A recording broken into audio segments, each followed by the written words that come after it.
13th work session for the Hudsonville Public Schools to order.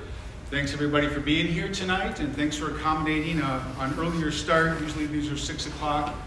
We're starting at 5:30 because of all the band concerts and choir concerts and other concerts going on. We like to allow people a little bit of flexibility to attend those. So again, I appreciate your accommodation of that. So to start off with, all board members are present except Larry Kappinga. He'll show up a little bit later, but as of right now, he's not present. Okay, we'll move forward with approval of the agenda. Can I have a motion, please, to approve the agenda? So moved. Motion by Chad Tuttle. Support. Support from Dawn Sneeden. Any questions or comments on the agenda? Okay, all in favor of the agenda, please say yes. Yes. Opposed, no. Motion carried. Okay, next up, we have recognition of visitors and hearing of people present. So those that would like to address the board, please do so now. And we have the name, Dr. Brady? We do. We have one request to speak to the board. Ms. Jessica Noble.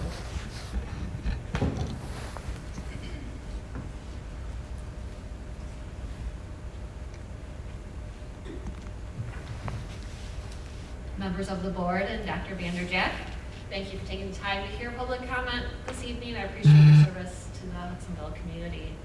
I'm a parent of 3 HPS students, 1 middle school student, 2 elementary age. I'm here tonight on behalf of them and their futures, as that is my role as their mother. I've found that if you do not advocate for yourself and those you are responsible for, no one else will. Tonight, I'd like to address SEL and HPS book guidelines, as I believe both are connected. In the last couple of years, book content from school has been a struggle for our family. Kids are allowed to select and start reading any book that sounds good to them or that a teacher has recommended to them. Teachers are allowed to select any book for their classroom without prior approval, so these books are also available to the students. How does the teacher know what content is appropriate for the student? They do not take into account the student's emotional level or traumatic background. As an example, my daughter was adopted, and currently her emotional level is similar to a 4-year-old, and she's in 2nd grade. She struggles with classroom read-aloud books that relate to school being a family, because we have worked for years to teach her what a true family is. It's confusing and traumatic for her. Additionally, how can a middle school teacher have books in his or her classroom with violence such as this book review states on Amazon, the book site? Violence. There's lots of violence. Gun violence, stabbing, poisoning, breaking spines, snapping necks, so far as to have the head turn and the lifeless eyes stare back. Burning, decapitation, mass murder, just about anything you could think of, aside whole purpose is to kill. How do we think this is not affecting our children on a social and emotional level? What we allow our children to be exposed to in books, TV, video games are all impacting how their world perspective is shaped. How can we invest time in reviewing a few books for district book clubs and not invest time in all of the reading material available to our children? I contacted Dana Vanderluck, Professional Development and Instructional Coach for HPS, who received a lengthy description of how district book club books are reviewed. But when I asked questions and indicated the importance of social and emotional learning through books, I simply received the response: "We appreciate you taking the time to provide this feedback. Your response will be taken into consideration as we continue to modify and adjust our book guidelines moving forward." When I called her to follow up on receiving responses to my questions, she called the building principal. She did not call me back. My questions included: why does the HPS district say they utilize reputable review sites for the district book clubs, but then not follow what they say they do? One of my 5th graders books was rated as 12+ by parents on Common Sense Media. Why was it considered appropriate content for 10 and 11-year-olds? Additionally, comments by parents within the book review for this book stated that this was also assigned to their 5th grade student. It's about a mother who abandons her children and tells them she never wanted them. It contains the words "off the pig" and "kill Whitey." Ma'am, I'm sorry, I read the 3-minute limit. We do, if you could please send your information to us by email. We will certainly read the rest of it as well. I will do that, thank you. Okay, thank you. Thank you for your comments. Okay, others? Okay. We move on from to discussion items. First up, we have ESSER funds. tables back so we have guests of this. For the audience, because of the number of guests that are addressing this evening, we couldn't quite get the curve to fit everybody, so we're going to move tables in front. Apologize for some folks having their backs to you, but again, that's kind of what we need to do to accommodate a number of folks on the stage here.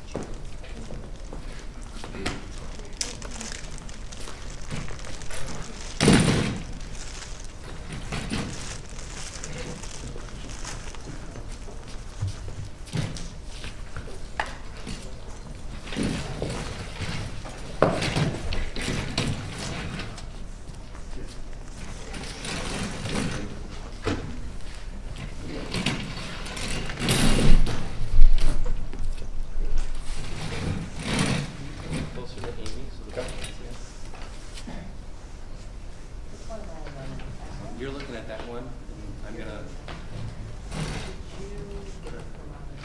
Sure. Did I get?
Thank you.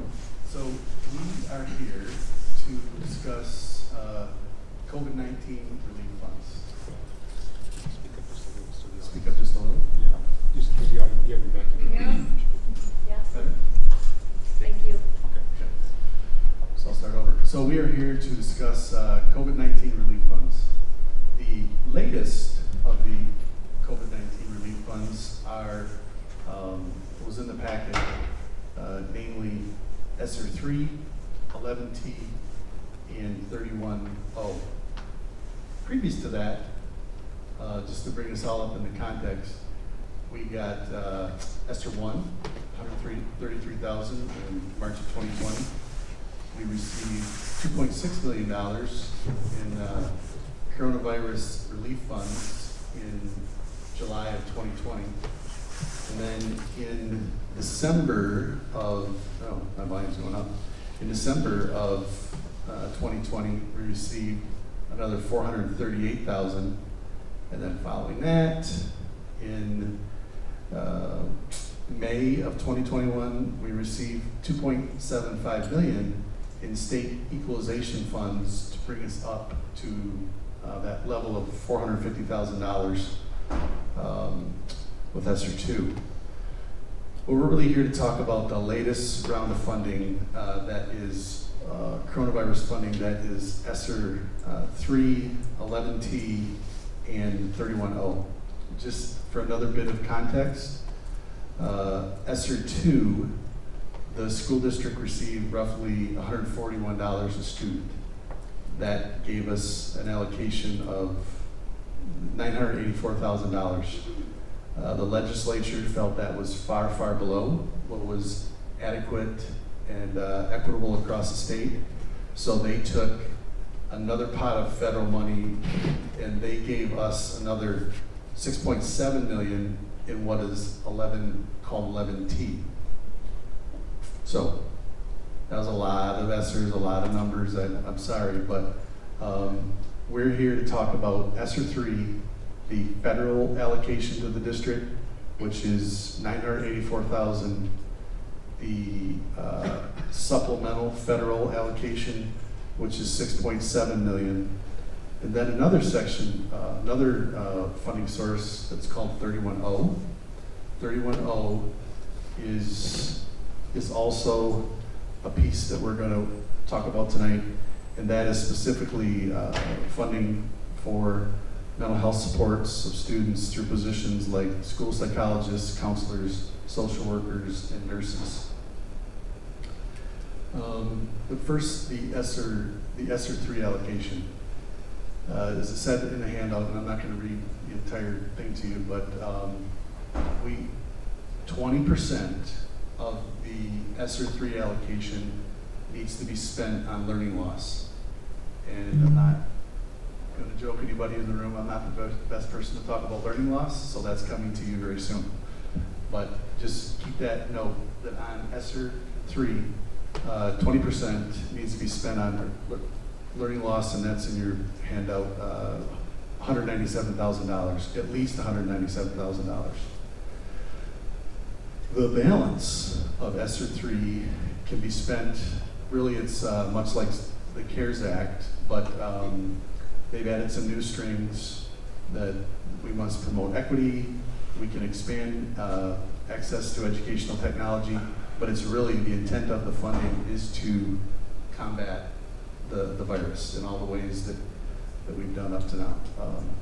Extra learning for student, extra cleaning, just all those things, everything essentially that's been eligible up till now with the other funding sources is still eligible with some more rules.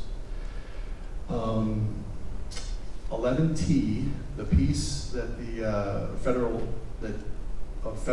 revenue that was passed on to us by the legislature is really tricky. It has all these, and you can see on the board. 10.3% of it needs to be spent on after-school programming. 10.3% of it needs to be spent, at least 10.3% of it needs to be spent on summer enrichment. We call it summer school. But with this piece, at least 51.4% needs to be spent on addressing learning loss with evidence-based interventions. So that only gives us a balance of 28% that can be spent on other coronavirus interventions. The interesting piece with these 11T funds is that as of today and last week, the answers change a lot. We need to spend all of this funding source on students from a subgroup. What are subgroups? Subgroups are students, low-income students, English language learners, students that they're specifically identifiable students that, I got some more written down here. Students, migrant students, students of color, there's specific categories that are listed in the legislation. That's what we can spend the rest of the funds on. So this 11T funding source comes with a lot of strings. It's a lot of money, but it also comes with a lot of strings. But our overall goal is really to help students get back on track. We're going to take these three funding sources, weave it together, and along with the incredible staff, get students back on track in their learning. And this will be talked about more later on, but the thing that is, say, never happened in my career is these grant funds come along with the requirement that we have to do, we have to engage in meaningful consultation with stakeholders before we can even develop a budget. That's tough. I mean, usually we take a budget, when we have any, administration, the state, someone will come to us with, here's how you can spend this money. Here are examples of programs you can engage in. We can't even start there with ESSER and with 11T. So you'll hear more about that later in the program, in the presentation. But meaningful consultation is a big deal. That's something we really have to engage in. After meaningful consultation, we can develop budgets, we can refine our plans, and then we need to come back with one more step, which is loose. It's called consensus, but it can be agreement or consensus on our final plan. But those, I know that's a lot. This is very different. It's taken the state and the federal government. There was litigation. There were a lot of things that happened for them to agree on how Michigan could, in specific, really spend those 11T funds. But here we are. So high level, we have 11T, which is 6.7 million. We have ESSER 3, which is 983,000, and 31O. If it's really, the state has allocated 240 million. If we looked at the portion that was attributable to our students based on the total students in the state, that's roughly $1.1 million would be eligible for Hudsonville public schools. The state would probably appropriate more. They really want to spend money. They really want to provide support in this area, but that's roughly the amount that would be attributable to Hudsonville based on our percentage of the state population. So, any questions so far?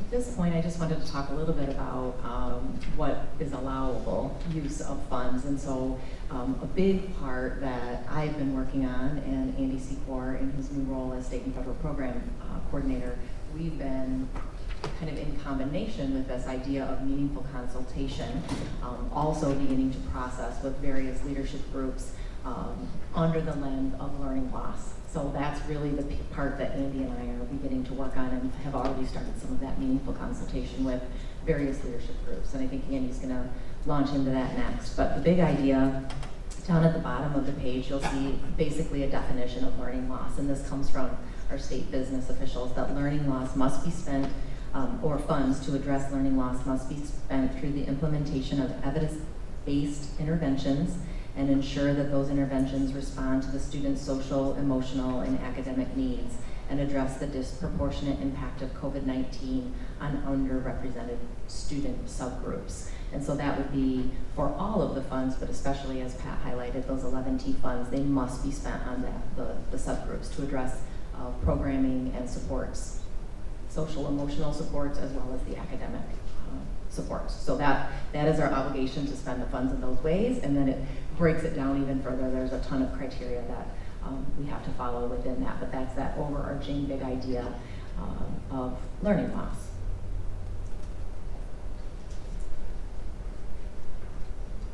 Thanks, Amy. So just want to call to your attention a couple pieces on the draft for meaningful consultation. And I want to really stress to the board that I can guarantee you this is not one of those situations where a plan is developed and then we come and ask you for your opinion on the plan, but the plan's already been done. How do I know? Well, because I'm partially responsible for doing this plan, and I was just brought in, and I'm kind of doing two jobs at once, and I can promise you there's nothing on a piece of paper that's a plan, otherwise I would have seen it. So we're in the process of developing that, and I think the timing is great for us to have true, meaningful consultation with our stakeholders. So we were fortunate enough to listen to Kevin Walters from MDE, and one of the most impactful things he shared with us was this quote that says, "Meaningful consultation with your stakeholders in the development of the plan. Simply soliciting responses to a survey is consultation. using gathered information to engage in discussion to reach consensus equates to meaningful consultation. Kevin's going to be the person that audits and evaluates our plan, so he's really clear what he's going to accept and what he's not going to accept. And if we were to say, hey, here's our plan, here's the survey that we sent, Kevin's going to say, get back to work. That doesn't equate to meaningful consultation.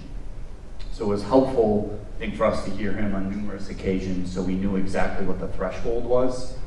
And what a great opportunity, I think, for us to transparently share with our community, with our staff members, and with our students the development of this plan. So you can see in the draft plan for meaningful consultation and on the screen some of the steps that have been taken already. So those are various stakeholder groups that have been met with in person. There are the survey results that are there from staff and families from November. There are also notes from various meetings. The survey to high school students just went out last week. I started to look at that information today. So really, when we think about those stakeholder groups, we're thinking about students, staff, and community. So all three of those groups have a voice and have a say, not in a review of the plan, not in feedback on the plan, but on the development of the plan. And so if you go to the possible next steps page, these are the things that we've discussed in terms of what would happen next. So one of the things that's been loud and clear in stakeholder group meetings is we want humans. We want people, we want staff to support students academically, to support students social and emotionally. A very clear, whether it's high school instructional council, whether it's our elementary grade level leaders, whether it's our building principals, the overarching component has been they would appreciate having people to better support the needs of their students. So I think that's kind of been the first component that we've discussed and we've started to looking at as we now go back to those groups. How are we gonna, a lot of them don't care all the strings that are attached to the money. They say, hey, I want a gen ed social worker at a middle school. And they want us to figure out where the money comes from and if it meets all the criteria. So for those that want more information, we'll provide that. But for those that don't, the next steps will include going to having a conversation with each of the building principals, which I'll be doing during the month of January, after they've met mostly with their school improvement teams to make sure that the teacher voice is honored. And then sitting down and have a conversation about what priorities do they have, what data do they have that would support that. Primarily falling underneath the academic and/or behavioral supports. Another component of that will be meeting with all the different directors. Pat and his team, Ann, because it touches on human resources, Craig Steenstra and Jeff Smucker as it relates to technology, Mandy as it relates to special education, and Amy and the components of learning. So all of those people to make sure their departments and what they head up really is incorporated into this plan. And then the part I'm excited about is how can we best explore the next possible steps with the community. Knowing that community members sent in surveys, a large number of surveys that we received back from our community, and then knowing in which forum is it best to have meaningful consultation and dialogue and feedback. And in my experience in 24 years in education, that doesn't often happen in one room with 150 people. A large public forum is hard for all voices to be heard and consistent feedback and back and forth to happen. So I'm proposing as part of this draft plan to essentially have some small group office hours that I'll hold that anyone in the community can sign up to be part of, with the hope to first educate and inform a lot of the things that Pat said. Where are we getting the money? What can it be spent on? What can it be spent on? Why do we think that this is beneficial to our students? And then second, to answer questions that they might have. And I think groups of 4, 6, 8 are probably the best size in which to do that. And then finally, for them to share some thinking in the development of the plan.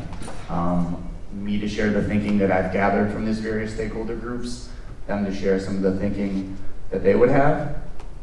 To be honest, I don't know if I'll hold one of those meetings or 100, but everything in between is fine with me, because we know what Kevin is going to expect at the state of Michigan. We know that what he's defined for meaningful consultation.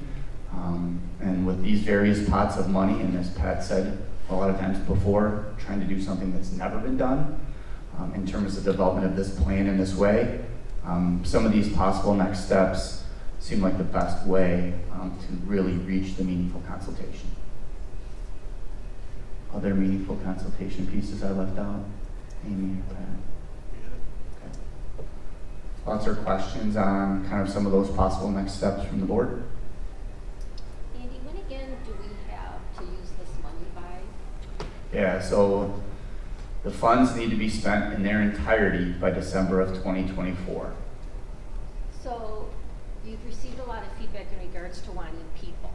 So Mhm. I'm familiar with working with grants. If Yeah. we found the need to hire more people, then when the grant is done, the people's positions are either eliminated or additional funding has to be found to support them.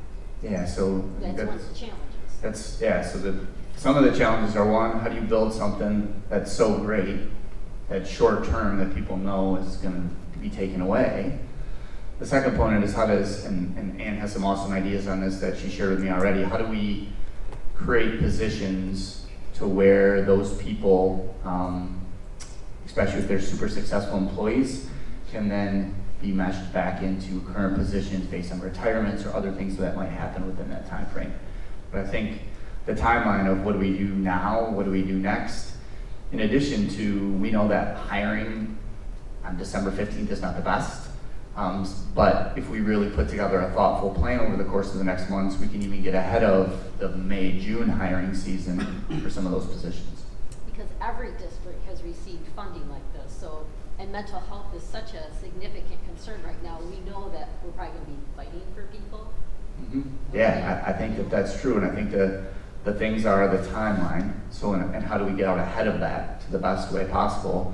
And then second, which I think we saw even just recently with my position, is that people want to work here. I had 27 applications for my job as a principal in the middle of the year. So I think we're hoping that between timeline and our reputation, that those things will work towards our advantage. If I should add some thinking to that. I just want to add some thinking to a piece of this that I tend to be super passionate about. One of the requirements of the use of funds is evidence-based programming, right? And so that's a space that we always live in educators, and certainly in my office as we move forward. And although, Barb, to your point, we're not going to have like this, other pot of money at the end of the rainbow in January of, what would that be, 2025, I think that this is an opportunity for us to be very intentional about programming, to measure at the onset the learning outcomes with the use of the learning loss funds, to be able to say, what are some programs that maybe it is time to sunset because we have evidence now that these programs have a greater impact on learning loss or supporting students in the areas of mental health. So I think that that's also a great opportunity for us to review all programming and say, are we doing really the evidence-based programming, and are we, is that equating to measurements that we do need to take a look as a district and possibly reprioritize funds based on any data in a matter of a couple of years? Amy, can we talk a little bit about, so the structure of the program, I think part of the rules I take a bit of offense to. There's an assumption that there has been a disproportionate impact on subgroups of students within our district, and therefore the funds can only be targeted on those subgroups. I'd like to understand more about the definitions of those subgroups. How many students in the district are we talking about across the different subgroups? And how do we make sure that at the end of the day, we can have the greatest benefit on whichever kids need the support of the learning loss, regardless of which group they may or may not fit into? Sure, absolutely, and I'm going to try to address all of your questions as best as I can. So my understanding of some of the subgroups I equate back to our Title I funds. So we have buildings that qualify for Title I based on free and reduced lunch counts within their student population. And so they receive funds to provide additional learning that we're trying to, again, close those achievement gaps that statistically and research tells us that there are often gaps within subgroups, and our subgroup data would mirror that. I don't have specific numbers off the top of my head of the percentage of students in, let's see, gosh, there's several categories there. Students of color or children of disabilities. It looks like Pat's trying to pass me a note, so I'm going to pause there. But EL students, etc. Do you want to just jump in? We asked ourselves the same question this morning. The first allocation is really, that federal allocation was based on what you would call a formula. I mean, it is a formula.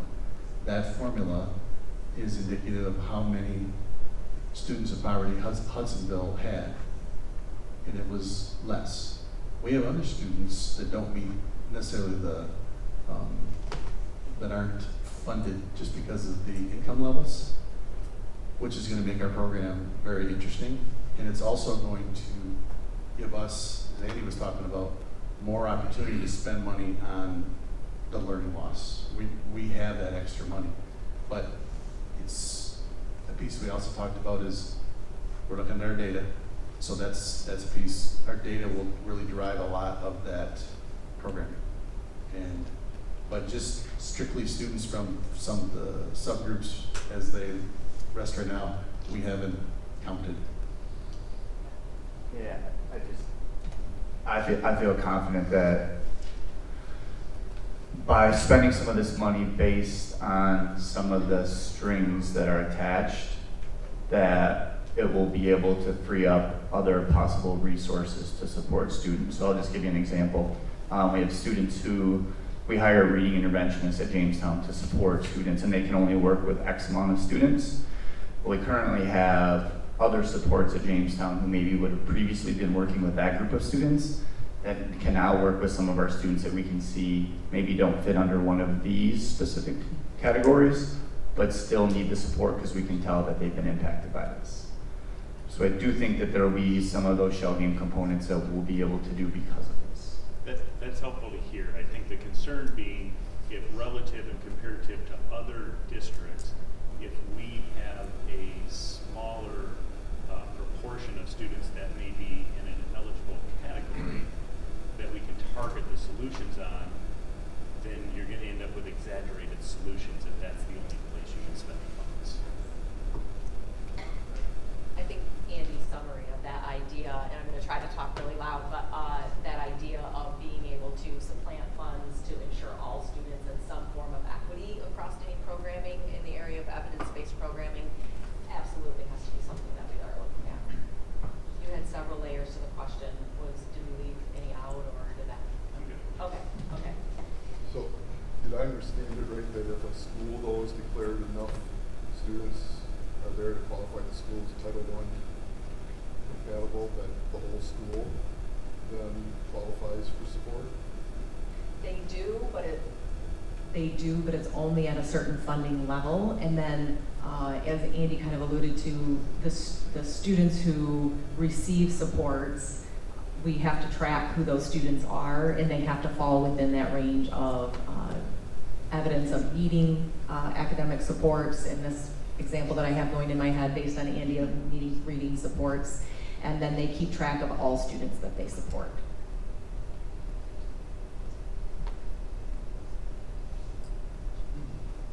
It is going to be tricky, and that's the challenge. There's never been a funding, I would say never. 26 years doing this, I've never seen one like this, and 4 years before this auditing. But there are buildings, and we're hopeful. Like initially, they said we could do just what you're asking. We could like target schools, but in the last couple weeks, Kevin has clarified what the U.S. Department of Ed really wants is the subgroup business. So hopefully the definitions expand. Last week, the 11T application wasn't even available yet. So we're working hard right now to get ESSER 3 allocation done. But yeah, that's going to be part of the challenge to not to memorialize Chad's words, but exaggerate the solution when there's other need over here that could be met. I mean, there's other needs we could meet. So that's our challenge. So you mentioned, Pat, that Kevin is going to be doing the reviews. Does that mean his staff or him personally? Literally. Literally. So of all these schools, every application has to go through Kevin? Literally. He's processing, he's fast, he knows what he's looking for. And Kevin is going to focus more on the budget, the narrative, meaningful consultation. He will know if we did it or not. He's not going to audit the meaningful consultation as hard as he is the rest of the program.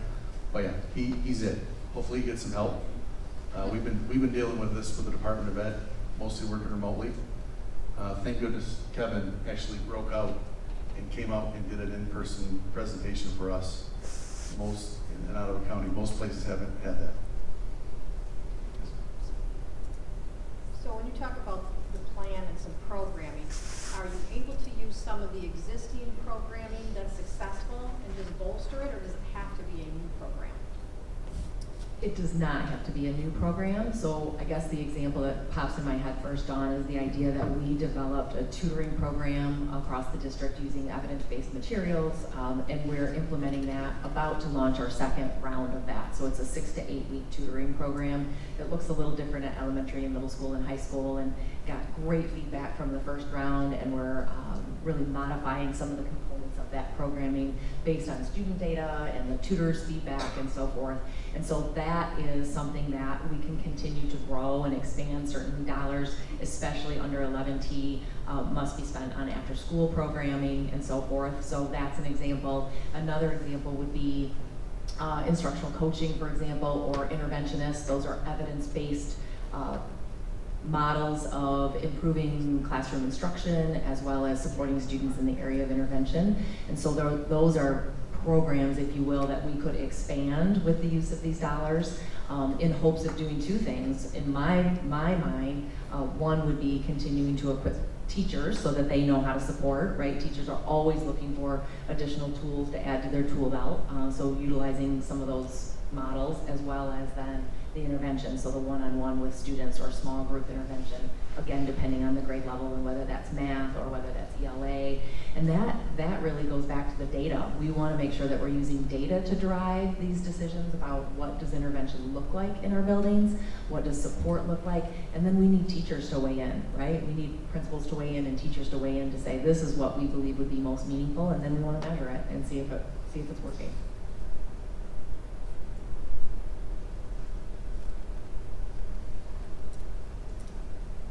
Other questions, comments?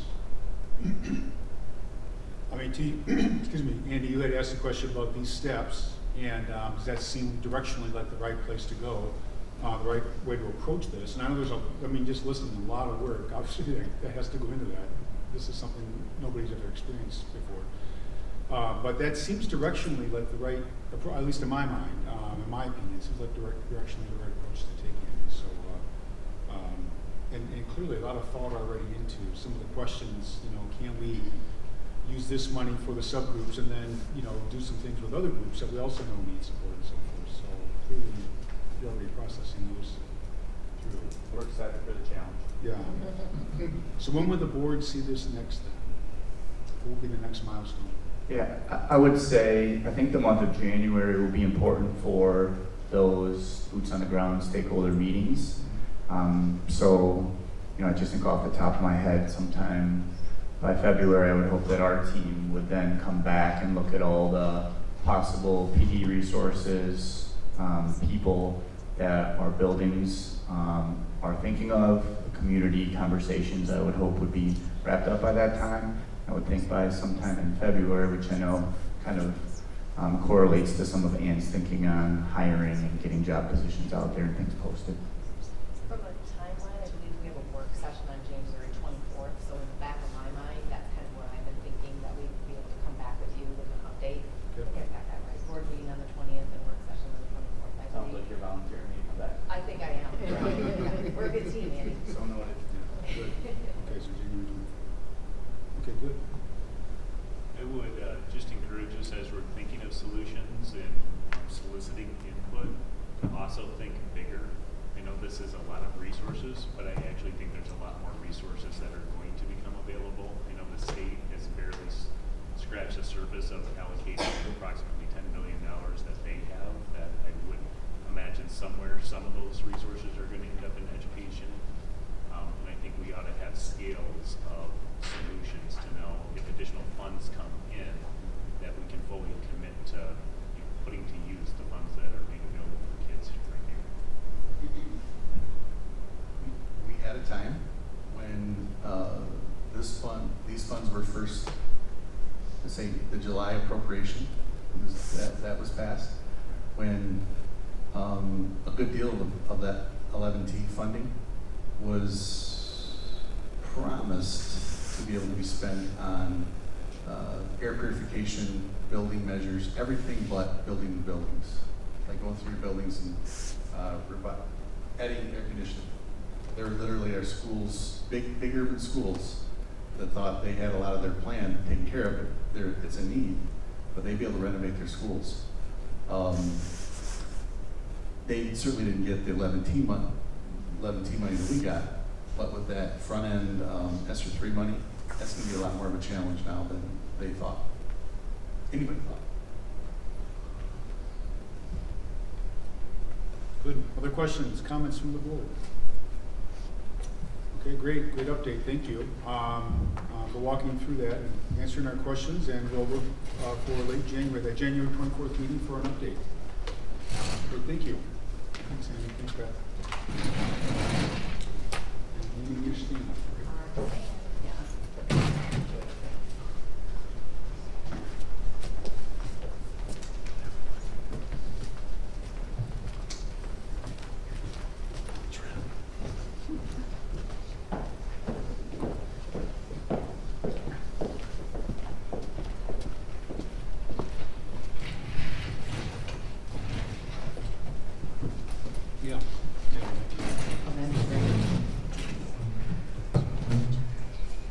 I will start by just doing some, well, do you want to just go down and introduce yourself? I'm Dawn Harma, the principal at Park Elementary, and district chair of the ELA committee, K-12. Mike Anderson, high school English department chair. Hi, Rayanne Hart. I'm an assistant principal here at the high school, and I also oversee the English department. So, those of you who know me, I tend to be a pretty transparent person, and so quite frankly, there's two reasons that we're all here on the stage tonight. One is it's time to give an update about book guidelines. When I looked back at the date that last time we were here sharing at a work session about the book guidelines, it was September 27th, doesn't it? Yeah, it doesn't seem that long ago, I agree. And give some updates on some of the things that we've modified and so forth. But then the second piece, which is really why the high school is here, is because we know we were all here and present during our November 11th board meeting when the kite runner came up. I had been notified even prior to that a parent had reached out in concern. And so we want to just be able to be open about the updates that we've had and some of the steps that we've taken since September 27th, but then also just be able to answer any questions that you might have so that we have the right people in the room. There's lots of details to manage, and this is how we do a lot of our work as a team. So that's why I invited them here this evening. So again, the work session on September 27th was when we brought to you the book guidelines, and just by way of reminder, and I know we've had some various communication going on in the last couple weeks about books, but the book guidelines we really started last fall. And certainly the urgency around some of those book guidelines have increased for a number of reasons. And so we're thankful that we started the process way back in last November. We have several districts around us, both in Kent and Ottawa County, who are saying, hey, will you share your book guidelines with us? And I always say yes, right? That's how we are as educators. But many districts aren't as far along because they're starting some of those processes now. And so I'm thankful for this team, I'm thankful for the curriculum office team and doing all of the research that went into the book guidelines, which we again shared on September 27th with you. Since September 27th, however, we as a committee, as we were processing, really felt the need to ensure that we were not infringing on any First Amendment rights of anybody. Our students, our community, our teachers, et cetera. And we know that there is significant amount of litigation across the state now and in the past around censorship of books, and we certainly don't need any recognition for that. And so we wanted to make sure that we were being intentional about the book guidelines that we had put in place to dot our T's and cross our I's. So we did consult with our attorney, Kathy Tracy from Miller Johnson. She read through all of the book guidelines, and her only word of caution was really around the concerned parent book review process. And so in the elementary documents that you have, the middle school and the high school, that has been modified. That is an area that you'll see in your documents that were shared with the agenda that you'll see. And so I'll speak to that a little bit. Her primary concern in the concerned parent book review process was that it could theoretically be applied in a way that violates the First Amendment if books are removed from libraries for certain reasons.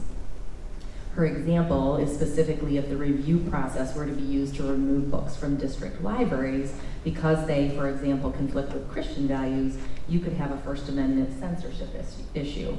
Nevertheless, it should be easy not to create a First Amendment controversy. Just make sure any removal of books from district libraries are done for reasons that are not due to viewpoints and/or religious and/or political partisan reasons.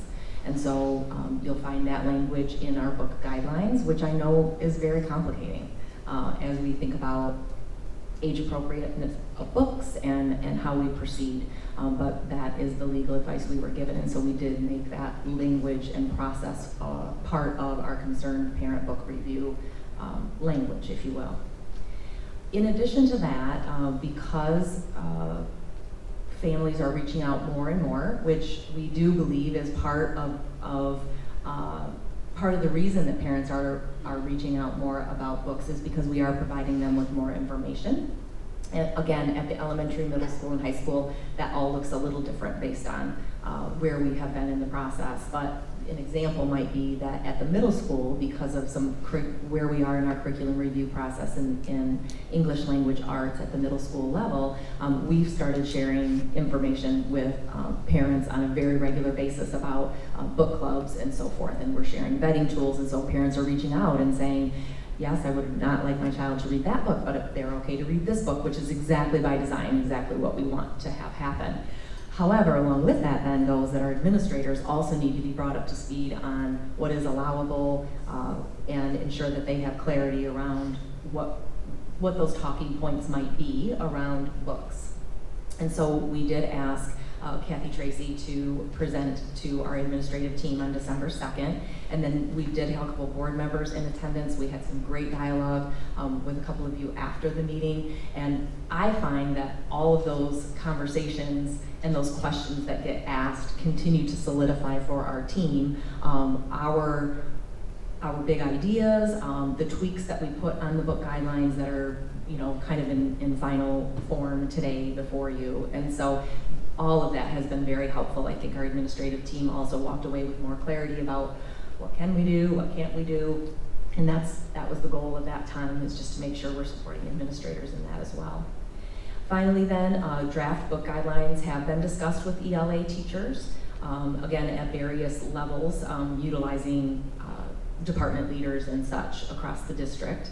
Many opportunities, again, to engage with parents about books. I spoke to that already. And so at this time, the guidelines are out of draft form, and so we will be moving forward with resharing the document, ensuring that we have opportunities when teams are together, again, to go over them in specific detail to make sure, again, T's are crossed and I's are dotted and expectations are clear. A lot of feedback from teachers has been this is really helpful. We know that our teachers are very concerned about continuing to be trusted by our community, and the books that they put in front of kids, they want to know, okay, this one does vet out okay, and it resonates with them, and that they are following guidelines from the curriculum office. I think that has been helpful to them to feel supported as well. And then finally, as I alluded to earlier, I just added the kite runner on there. One piece that I wanted to draw your attention to, and I'm going to look at my notes briefly here because I don't want to get too far off track, but one of the big ideas around the kite runner, and I had some communication with all of you, and I had miscommunicated some information about the kite runner, that it had been part of a book club since 2014, or it has been part of the book club since 2014. I had communicated that it was part of a book club since 2005, and it hasn't been part of a book club, it's been on bookshelves. And so I wanted to just draw that out. Again, lots of details to manage as we were looking into the kite runner and so forth, and I misquoted that detail, that it's been in classrooms since 2005, but it's been part of book clubs since 2014. And processes have been followed that are very similar to what you see in the guidelines today. Finally then, an update around curriculum office staff, having a considerable amount of time supporting teachers and administrators with ensuring books are appropriate. That is appropriate use of our time, but that I guess is also just to say everybody is very conscious of this topic and wanting to make sure that no one is doing anything wrong and living into really the core beliefs that are part of our book guidelines, and that big core belief is that parents get to choose what their child reads, and that's really important to us as we partner and continue to partner with families in the same ways we have for many years around this topic. So the modifications specifically, I guess the last bullet point here is the modifications specifically are under the concerned parent book review process, which I mentioned, and then just through the process of all of that curriculum office staff supporting teachers, as well as administrators with books. The Compass book rating system was originally listed as a primary source that we were going to use to vet books, along with Common Sense Media. Those were listed as two primary sources. And as we started to dive more into, at the middle school in particular, vetting books and sharing communication with families, it became confusing because Compass book ratings don't have nearly the level of titles accessible for a book rating, as well as their rating scales were like the opposite of Common Sense Media. And so we will continue to use Compass book ratings. You'll see it still as a focus in our guidelines. However, it's just going to move to a secondary source because it was creating more confusion than was helpful for parents. So we'll continue to use Common Sense Media as our primary, as well as others as needed. But that's the other notable change that you'll see in the guidelines. Can you give me, I missed one of the, when you talked, Kathy Tracy talked about the things that we couldn't have a parent say you have to remove the book for. You had said political, religious. And just differing viewpoints. Okay. Yes, viewpoint discrimination, religious or political partisan. So that's an overview of updates. Again, I know that we've had communication in various capacities, and so just really at this time wanted to turn it over to all of you as we navigate this. Again, the team is here to answer any questions that you might still have, but to really try to have some dialogue to ensure that we're all on the same page. So what questions might you have? And I had reached out to you with a question about some parents saying, I have kids in the high school or have gone through, and I don't recall seeing a approval, sheet along that time frame. And you had shared some perspective back with me, or some reasons for that and perspective. Could you share that again with the broader team, please? Absolutely. So first, our book clubs have been operational since 2014, Mike? In some capacity, yes. In some capacity. At that time when our book clubs were formed, it really did vary by teacher as to what communication went home with the books. With our new guidelines, that would all be tightened up so that every teacher this year, it's been communicated that with a book club, the permission slip does need to go home. So it is possible that someone did go through the high school at one point and was in a course where the teacher professionally made a decision that this book doesn't require a permission slip. But at this point, we feel like the increased communication with parents is really a good thing. So even if we professionally feel like this book is non-objectionable in any way, we still feel like parents ought to know what their kids are reading. And so that is in the guidelines now. So that's one of the reasons that a parent may have not seen a permission slip. It's possible that the student wasn't in that course as well. So we only have 3 courses that do book clubs. English 2 Lit, which is a required course for sophomores, but then we have Literature and Society, which is open to our juniors and seniors. And then we have 21st Century Lit that also does the book club. So it is possible that their student did not take 21st Century Lit or Literature and Society. I think I would say to a parent who has a concern that they did not have a permission slip, we would just invite them to come in and talk with me as an administrator.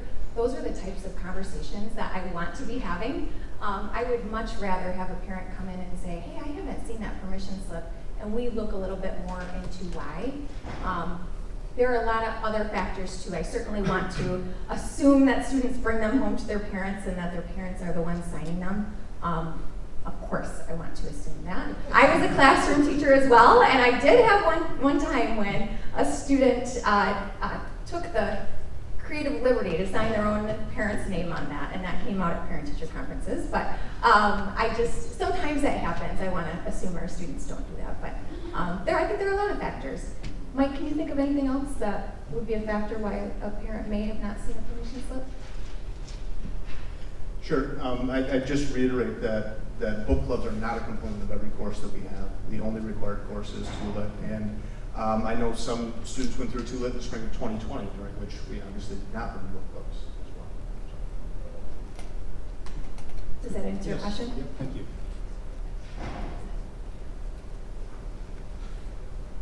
Hi. So I want to thank you because I think you've done a lot of work on this, and I know I've been in communication with Amy, and I had the opportunity to meet with Mike after the Title IX presentation. So I've made up some notes. I'm just going to refer to them. And I think that we would all agree, probably everyone in this room, that literacy is a key skill for all of our students. Literacy is literally, it is critical for student success. I would also say that probably in the last 6 years, I have noticed a significant increase in mental health issues with the students that I interact with at the college level. I know if I've seen it, I'm confident you have seen it as well. I know we've talked about it here at the work sessions and hiring some of the specialists that we've hired because of the mental health needs, and now I see with the 31O funding to focus on mental health. So I would just ask that everyone keep that in mind as well as we have this discussion. So I've received many emails from the community members. I was not here at the November 11th meeting. I was representing the district at the delegate assembly, but I did receive a lot of emails after that meeting. And I just want you to share that I had the opportunity to talk to Kathy Tracy, the attorney, and we cannot remove any books from our libraries. It's very difficult to remove a book. But I also want to share that we could add the Bible to our school. We could also add the Quran to our school. So we could add books as well. So I think it's important that all students in the district have access to a variety of books for choice reading. As the district has stated, offering a wide selection of meaningful, engaging, and age-appropriate reading materials in an attempt to challenge and inspire all of our students is important. Again, we know that literacy is a key skill for all students.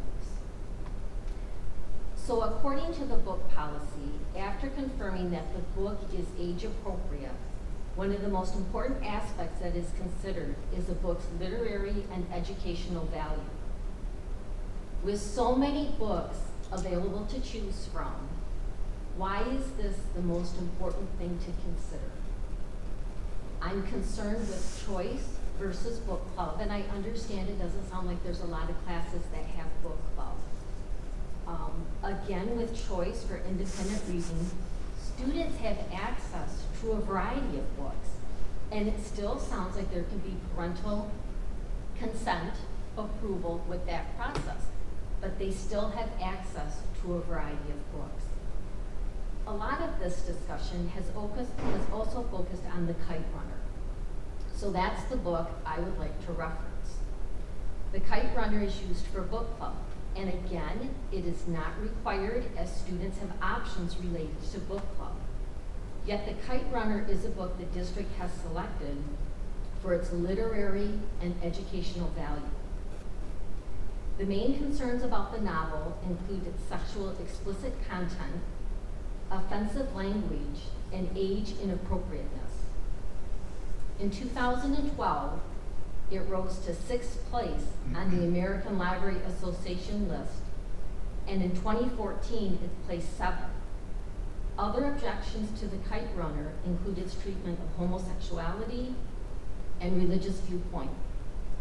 According to the American Library Association, the novel was the 4th most challenged book in 2017 because it was thought to lead to terrorism and promote Islam.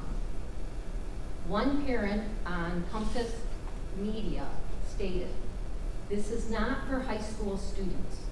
No matter how well written a novel may be, this is not educational, it's disturbing."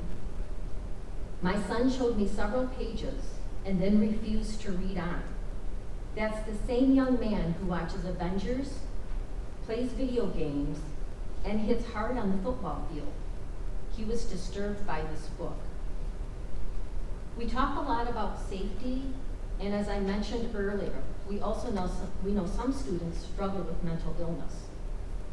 If a book has a violence rating of 5, a language rating of 5, and a rating of 3 for drinking, drugs, and smoking, and a 1 for sex, I ask, regardless of the educational value, is this a book we really want to recommend for our students?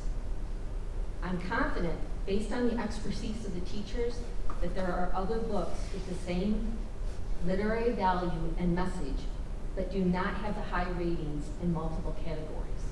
Again, this book could be a choice book, and students could select it with parental approval for choice reading.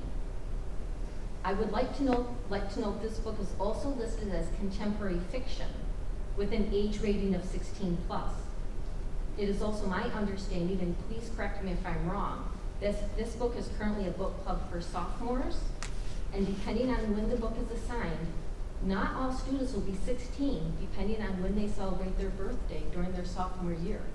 They actually might complete their sophomore year and not turn 16 until that summer after they're done. Another book that was recently mentioned was the Holocaust memoir, Night, by Eli Wiesel. This book also has a violence rating of 5. However, there is no language, no sex, no drinking, drugs, and smoking. The difference with this book is that its age guidelines are 13 plus. And I don't know when this book is offered in the district, but I know it is offered. The 2 books have been compared and even indicated they are similar. But as you can see, there are actually many differences. One is fiction, one is nonfiction. One has multiple high ratings, and one only has a rating of 5 for violence. One is board approved, and one is not. The book guides reference Common Sense media ratings and encourages parents to go to that site. But unless you pay for a subscription, you are limited to 3 book reviews. How do I know? Because I've been trying to review books, and so I can't get without paying. I know the teachers have opposed any broad mandate that limits books in the curriculum, book clubs, or classroom libraries, simply because they have high violence or language ratings on Common Sense media. They feel that this would hinder the educational opportunities available to our students. I actually agree. I think there are some books that would be beneficial, like the currently board-approved book that I just mentioned. I did request a listing of the top books recommended for students entering college, and while other sources are reviewed as well for book selections, I was interested in reviewing the list to see what books are recommended for book club. I have not received the list yet because it's my understanding the list needs to be updated, and it hasn't been updated in a couple of years. I would also like to mention that based on my own search, on all the lists I have reviewed, the Kite Runner is not listed. In the original guidelines, there was a parent-guardian book approval form for both middle and high school, and now I only see one for high school. Is there now not a need for a parental approval form for book clubs in middle school? For middle school, there is just a parent letter regarding independent choice reading, and I don't know if anything changed from earlier guidelines to the current ones. Also, based on the inability of multiple ratings on common sense media, the parent approval form is too generic. For example, it says, the book below may contain mature content and language. So we advise that you look it over before making your decision. This does not tell me anything about the book, and there are no ratings listed.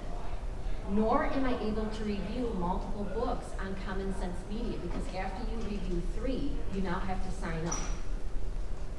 It would not take long to generate a parental consent specific to the book with ratings and a summary listed, because the parent may not be able to look up the book on Common Sense Media. If we're talking 3 courses, I don't know how many books are for book club, but it would not take long to do a form specific for each book. In a memo I recently received from some English teachers, and I thank you for being here, it stated, we feel strongly that it is our duty as public school educators of nearly 2,100 students to curate and offer a wide selection of meaningful, engaging, and age-appropriate reading materials in an attempt to challenge and inspire all of our students. We honor and respect the diversity of abilities, life experiences, interests, opinions, and backgrounds of our students. Unquestionably, some will disapprove of texts we use because they disagree with the viewpoint or beliefs expressed. When that happens, we will continue to partner with families to ensure they are comfortable with what their child is reading. But we will not limit access to differing viewpoints, as they may be a good fit for other students. Again, I want to reiterate, as a district, it is important that we offer books that have different viewpoints and beliefs, and students can select those books for choice reading. However, as a district, I am confident that our teachers have the ability to find other books for book club that have literary value without high ratings in multiple categories. Just because a book has high literary value doesn't mean it's the best book available. When we look at one, for safety, and second, we look at how kids currently are struggling with mental illness. What do we want to promote? Because like you said, you have the expertise to look at a wide variety of books for literary value. So I would just like to open it for a discussion.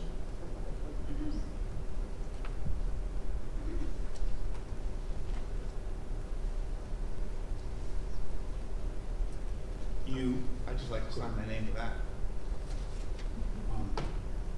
Barb, you had some general comments in there. Can those be sent out or? Yeah, I can send this to everyone on the board and to the teachers. Into the, yeah. I think that was because there's a number of things in there that we need to digest. And then you had some, so thank you for that. It's a Word document. Thank you. And then we had some specific items in there as well. And again, I appreciate you sharing that. You had some specific items. Are there some items that you'd like some response from today or more? I would just like you to consider, for one, the parent guardian book approval form, because you can't get more than 3 ratings on the one that we use, Common Sense. The form is very general. It says may contain mature content and language. Okay, what does that mean? I would like to see on Common Sense they have each category rated, and then they give a very nice summary. I would like to see that for every book. Parents are busy, and sometimes your child gives you the consent form as you're running out the door to get to work and they're running to catch the bus. So you might just sign it. I'm not saying that's right, but sometimes kids do that. I would just like it to be more specific. I think we owe it to the parents. I am disturbed with the Kite Runner. I've seen a lot on it. Again, I think it's great if it's a choice book, because again, there's parental consent. My concern is, as a district,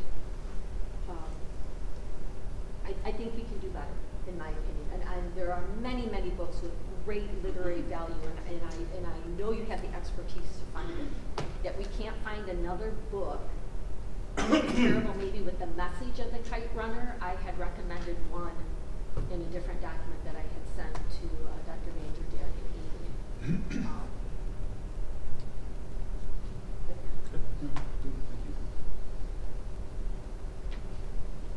Thoughts, comments? Or anything you'd like to share in response to Dr. comments? I did want to comment how much I enjoyed the conversation after the Title IX meeting. I thought it was a very helpful conversation for me and hopefully for you as well. I think the more of that kind of discussion we have together, the better it is, because I don't think we're on different poles here. I think we want the same thing for our kids. And I received the letter that some of you signed, and it didn't have the same tone to it that our conversation did outside in the hallway. And I think there's some misunderstanding about our intent, and I'd like to have that go away, so maybe more conversations together would help on that too. I do endorse, I didn't read it ahead of time, but I endorse Barb's speech here this evening too. Sure, and I want to thank you both for expressing your viewpoints not only in the hallway, but tonight. I think that's really important and healthy. I think that where some of us are coming from is that it is sometimes concerning to hear a conversation about limiting viewpoints when we have been tasked with educating all. And that to me, and I know it sounds like to you, is really important.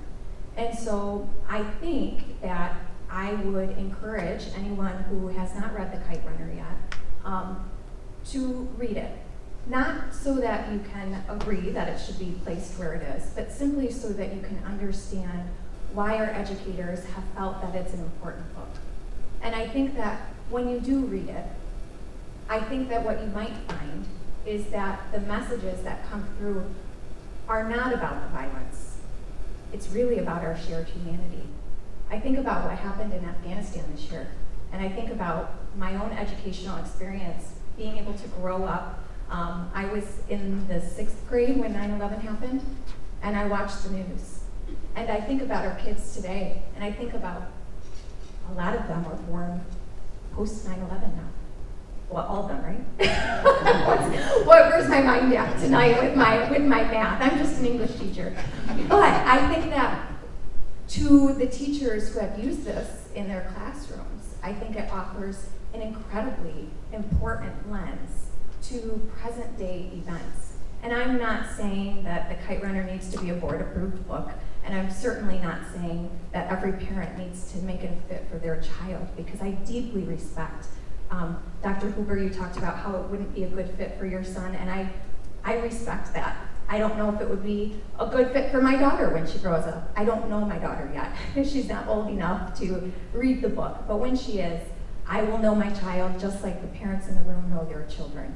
And I would just encourage us to read the book if we have concerns about that specific book, and also try to keep in mind that our educators are trying to make decisions based on current events, literary merit, and of course their own expertise, best practice, and additionally what other districts in the area are doing.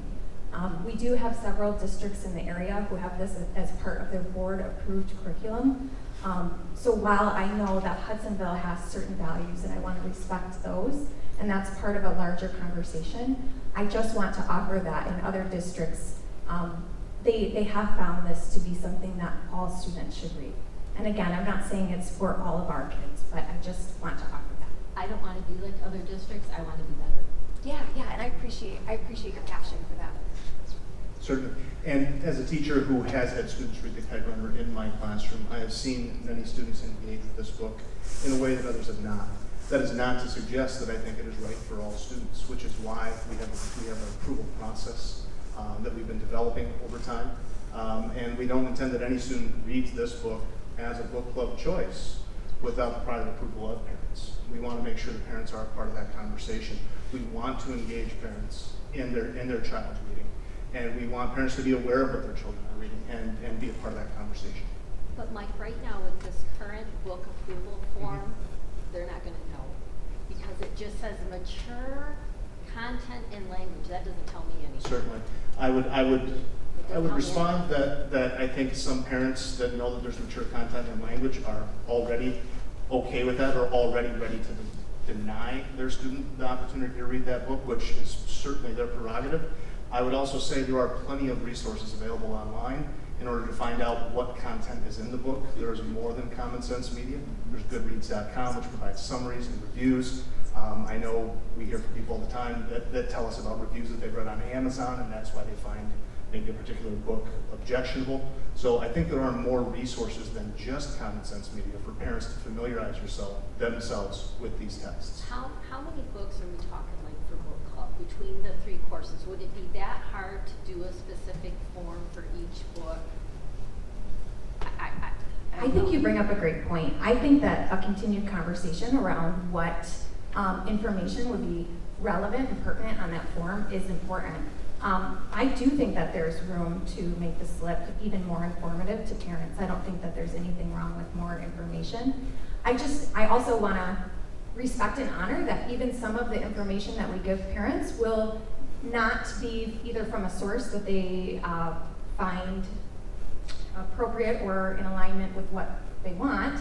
And so I don't want Common Sense Media to become the end-all be-all. I think at the end of the day, we still have to use a wide range of resources to ensure that we are vetting books, if that makes sense. So I think it's a great starting point to say, let's give parents more information. And I think that our department would be very open to having that conversation about how do we ensure that information gets to parents so that they can make those informed decisions for their kids. And I think that's key, that the parents need to take the primary responsibility. And I appreciate what you said. Their kids running out to the bus and they sign it. But again, if we're saying parents are the primary teachers and responsible for their 2, 3, 4 children, to me, the onus is on the parent, if not more than the school, equally as much. Because we can't abdicate that responsibility. And I will say, I disagree, Barb, that we can be better than schools that have this book on their list.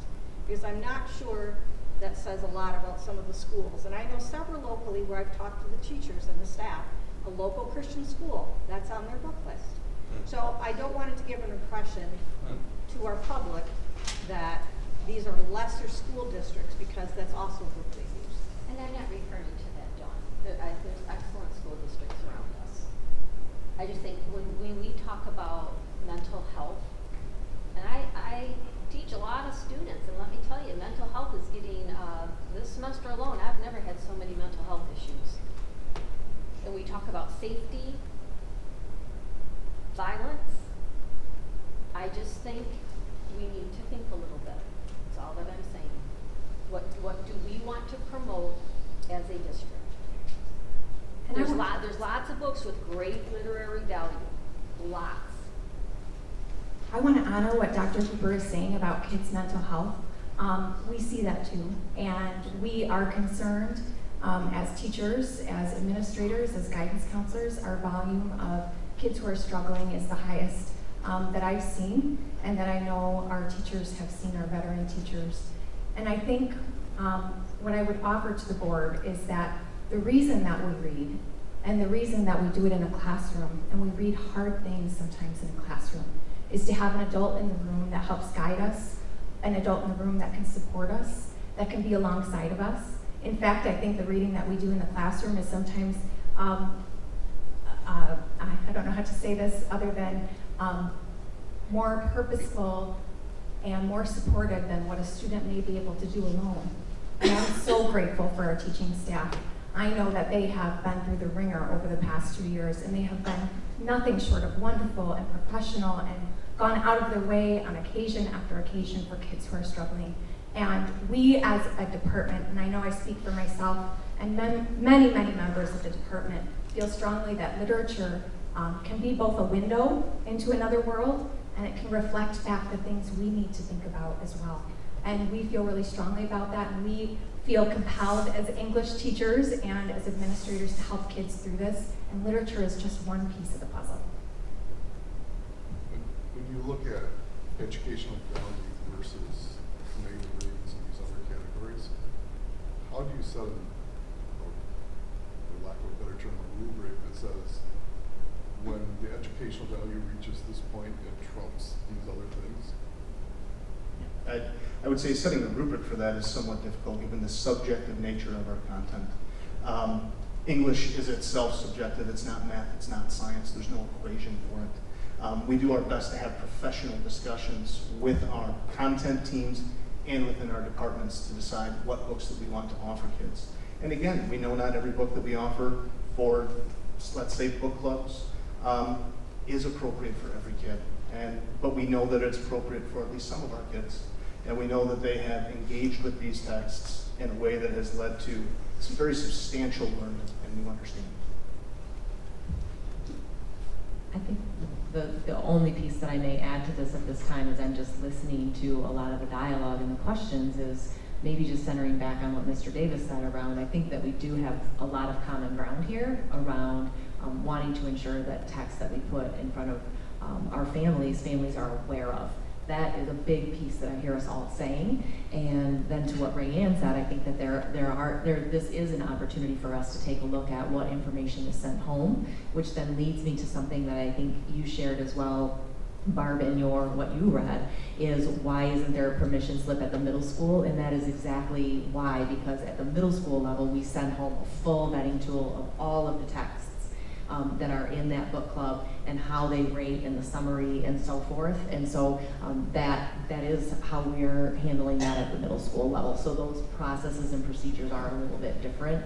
And if that's something that we need to revisit based on this conversation as well and make those more succinct, that at the middle school level and the high school level, this is what it's going to look like so parents know what to look for when their child comes home with book club information, and this is my responsibility as a parent to sign off on this or say no thank you to these two and yes to these three, or whatever that looks like. I think that lands back to that place of common ground, and certainly something that we can take a look at.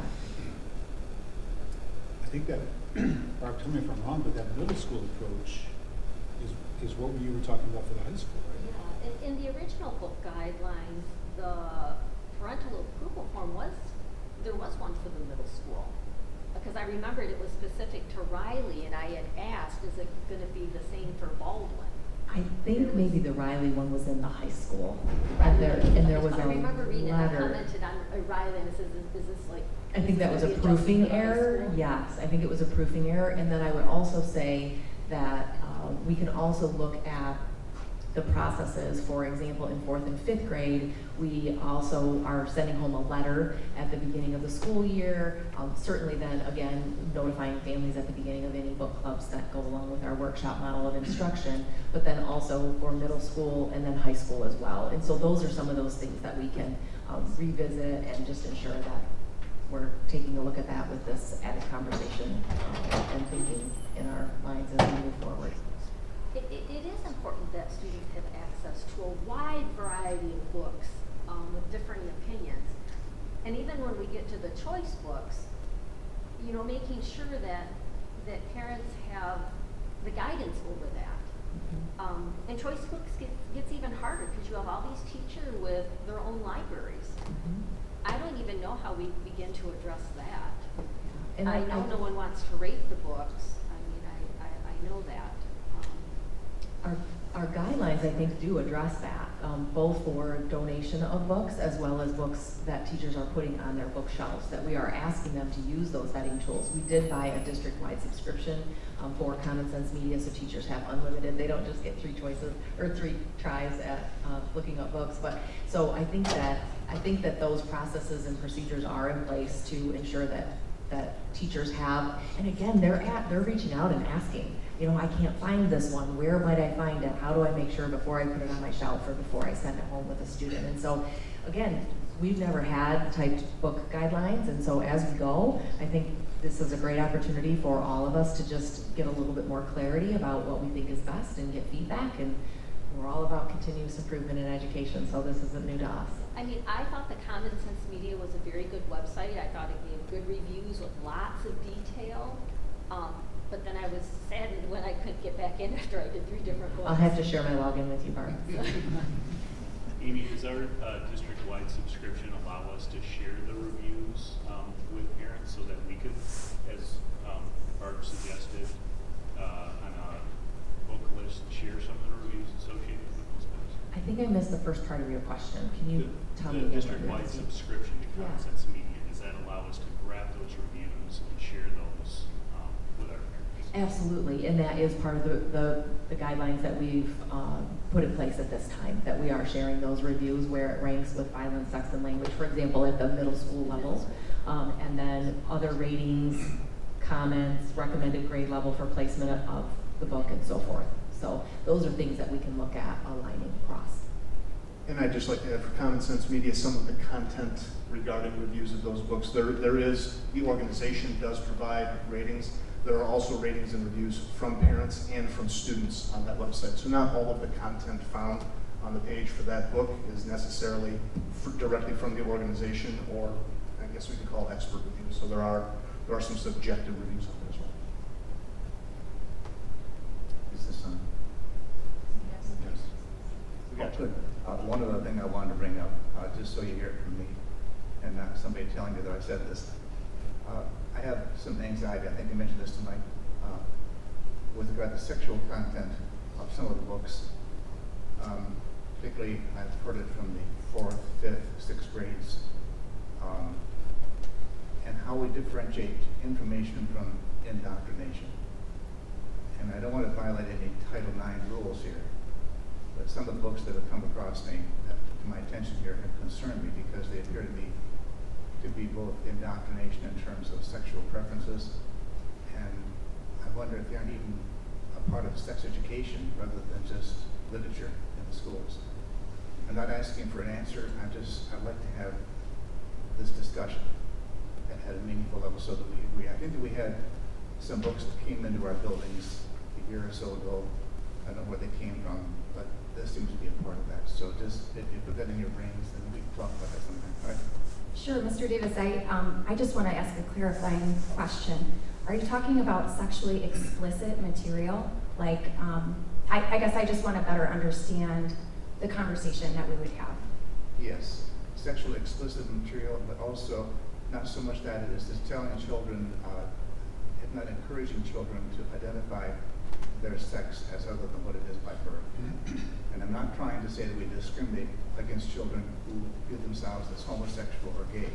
I'm simply saying I don't want materials that indoctrinate or try to encourage children to make a change of that type.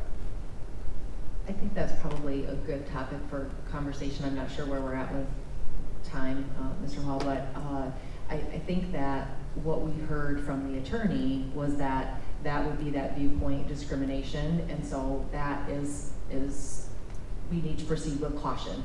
And I would say that more conversation around that might be helpful, but that is kind of what we discussed, I think, last time we were having that conversation as well. Well, Mark, I think you said kind of plant it right now as a seed for future conversation, right? I'm targeting to be done by 7:30, 7:45 latest. Again, so folks can attend. If you want to pursue it now, if you kind of want to, again, plant a seed, and then we can talk more in the future about it, Amy. That's too large a topic for right now. It would seem to be that way too, yeah. Right? Yeah. I just want to take a couple moments to say thank you. I appreciate that you came tonight to discuss this. I have not read The Kite Runner, and I appreciate the suggestion. I have ordered it, and I do intend to read it over the holiday break, and look forward to exploring that myself. But I think a constant battle to chase what's objectionable about any book is a losing battle, and I think we'll find ourselves finding somebody in the district who's going to object to some aspect of just about anything that we can make available for our kids. I think the winning battle is the one that is in constant pursuit of what has the most literary value and educational value for our kids. And so I appreciate that we've got tools and resources and trusted experts who do this for a living, who know how to seek out that content with the best possible literary value. I appreciate that when parents come and challenge, that we respond with curiosity and compassion, and we seek to understand, and that we've got processes for people to express their concerns, and that we've got an unbiased way to vet those concerns. I think what we need to be sure of is our book guidelines, our processes are solid, because we could spend every meeting talking about any specific book. I think it's more about the processes and the tools we have. And I think the fact that we, in reviewing them now with the added interest, I think it's good that we found ways to improve them, and appreciate the work that's gone into that. I think our next opportunity is to help educate our parents to what that process is and how they can engage in that process meaningfully as well. I wholeheartedly agree with the comments about a parent ultimately owning the responsibility for what their kids read, and that we've got tools and resources to support them. I think we probably do have opportunity to put more energy and effort into supporting parents with that, whether it's pushing the reviews out there or publishing the book guidelines in additional spaces or making those resources available. I think that would be value-added activities for us as a district to make sure that parents can engage. Regarding Kite Runner and others, I would just encourage us to constantly pursue what has the best literary value for our kids and make sure that we're challenging our list against that and making sure that we're confident whatever we're making available for kids is what we think is the best possible content. But I really appreciate all the effort that's gone into preparing this and that you do on just a daily basis to support all of our kids. Thanks for having us. Amy, what do you see as steps going forward? A periodic review of the policy, of the guidelines? Kind of what's your thinking in terms of how we stay connected? Because this is very, I think you're getting the sense that this is very valuable and appreciated conversation, and that's genuine, as Chad just said. So, kind of what do you see going forward? Yeah, I think that as we move forward, now that we're kind of out of the draft guideline, however, I do want to revisit with our departments and grade level leaders some of the things that we've talked about this evening and kind of that continuity. I do think that we probably need to start someplace though with rolling them out and incorporating in that parent communication piece. If I think of this being December, I think maybe at work sessions, I'm not sure, I know committees are on the table for conversation tonight, but I'm not sure as we look forward, maybe an update in March with where we're at, to just say, here's how we continue to refine those policies or not policies, guidelines, and so that will give us time to really intentionally work with our teachers as well. And they are just a critical piece of all of this as we move forward and building those sustainable procedures and practices that we move forward with. So I'm thinking January, February to allow us to give some updates, and certainly if you are continuing to receive questions, send them my way, send them to Rayanne, send them to building leaders, to Mike, to department chairs. I think that, again, the level of detail around all of these topics is very significant, and so making sure that we are giving those meaningful, accurate responses are really coming to the right people, and then we can certainly look back with all of you to make sure you have clarity so you're understanding what that process is too. Which is a good suggestion. Yeah, that's an excellent suggestion. Amy, I do have one more question. I know we had some discussion about mental health. I'm not familiar with data or research that correlates reading with either contributing to or supporting kids. If there is data or research around that and the impact that reading has on a child's mental health, I would love to know what that data is too. Other last minute or last questions or comments? I just say, I appreciate, Amy, that you and your team have put together these guidelines. You know, a year ago, we didn't have anything in writing, and now we have something that's in writing. And whether we agree it's right or wrong, it gives us something towards a benchmark and continuous improvement. So I applaud the group for having put things in writing so we can start having discussion. The team, and there's lots of teachers behind us too that are a pivotal part of developing things like this. So. Yeah, we very much appreciate it. And you said at the beginning that other districts not reaching out to you to say, hey, what can we adopt what Hudsonville has already put in place. So this is great work, and now we have something to discuss and continue forward. So I really appreciate it. Okay, thank you.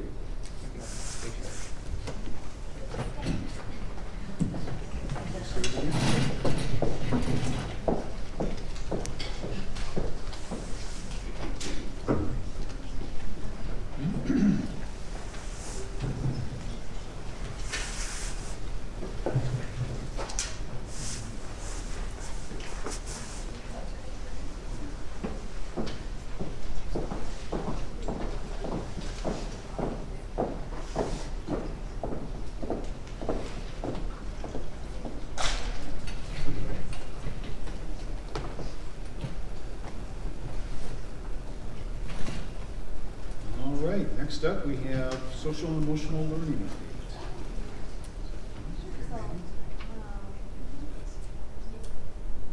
We'll just begin with making a short introduction. I'm Teresa Hudice, the PBIS specialist at Georgetown Elementary.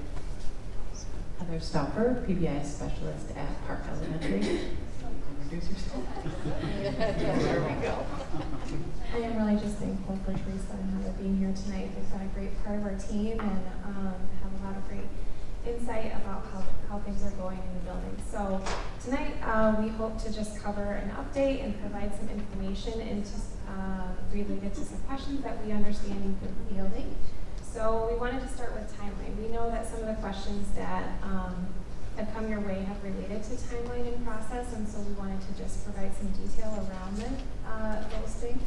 So we'll begin with timeline, and Amy, if you don't mind heading to the next slide. You're gonna wanna look at that one. Oh, got it, okay. I'm driving this one and Dr. Vanderjack is driving that one.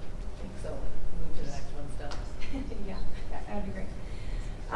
So something that we've shared in previous meetings is that supporting students' social emotional needs is not a new thing, but we've certainly learned a lot about how to best support those things and navigated ways to change our approach as our student population needs have changed over time. And so I thought it was important just to bring us back to originally in 2018 when we pursued the enhancement millage. We identified mental health supports as a need and an intention for us to spend the funding in that way as one of the ways that we would spend those dollars. And since that time, we took time to process what would best help globally in terms of building sustainable systems to support students at all 3 tiers. And so that would just begin with a universal approach as far as explicit teaching and supports, and then moving into intervention.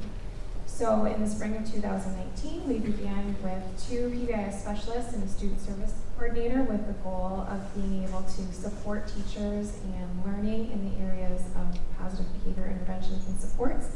And at that time, too, understanding that behavior is always connected to the social emotional factors. And so we wanted to make sure that as we built our framework that we were keeping in mind that we also want to understand the why behind the behavior. So that brought us to fall 2019, and we brought Dr. Stephanie Grant to our staff, who's a known expert in the area of supporting students, understanding how trauma impacts the brain, and understanding how we want to dig at that root cause to understand the behavior. And from that, we really wanted to make sure that we're always balancing, right? So we want to make sure that we're addressing explicit instruction and expectations and behavior, but we're also explicitly teaching the why behind some of those things and how to engage and in socially and emotionally appropriate ways. So that's a little bit of history, and I'm going to give it to Heather to talk to the next one. Sure. In 2019, when we had Dr. Stephanie Grant come and teach us about trauma-informed practices, some really important things that we took away from that were that we don't need to identify whether or not a student has gone through a significant trauma in order to put trauma-informed practices in place in school. They benefit all students. So we came to launch PBIS with that sort of framework, and we wanted to parallel the way we support students academically and have behavior supports that could meet their needs in a similar manner. What we recognized when we started to dig into behavior is that it's a response and often is communication. And that led us down how we can support students with behavior concerns or struggles.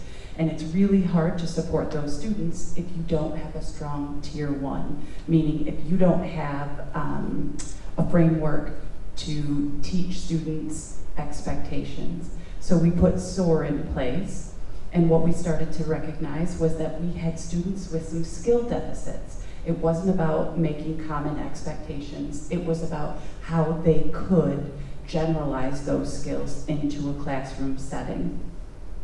So in 2020, we met with teachers and talked about creating predictable responses. So all staff are being consistent when they respond to student behavior. And we're considering things like our nonverbal communication, creating felt safety in our classrooms, as well as just a safe and positive learning environment. We did that during full department meetings, and teachers, because this is complicated stuff, they give us more. How can we do this better? That led to continued learning and additional resources being created. So last year in one building I was in, teachers were specifically saying respect seems to be an issue with this group. So we created a subcommittee and started to work on putting together respect or empathy lessons. But again, that wasn't a district-wide sort of initiative. It was at the building level with a subcommittee. So that building was able to access respect or empathy or meet their needs, meet the needs of their students socially, emotionally. But again, we had other buildings that had similar concerns, and we didn't have a consistent district-wide curriculum or tool to access. When we came back from COVID, our Return to Learn roadmap really emphasized the importance of mental health, and we created what we called rapid response strategies for teachers. Quick strategies that didn't require an inordinate amount of training in order for teachers to meet their needs, to meet the needs of their students. And what we learned was they wanted more. We had students that were struggling to collaborate, students that were struggling to handle setbacks in the classroom, all of these things that come back to academics. And again, we did have teachers that were teaching social emotional learning in pockets, individually or in buildings, but we didn't have a district-wide consistent curriculum.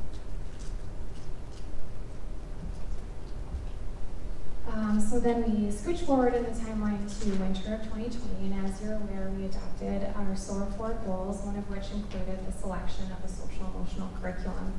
And so we got underway with that process, and I'll explain some details around that in the next slides.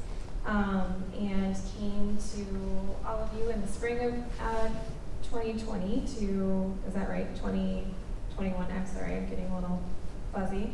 We began the selection process, and we also identified in order to do the work that was ahead of us that we also wanted to expand our PBI specialist team.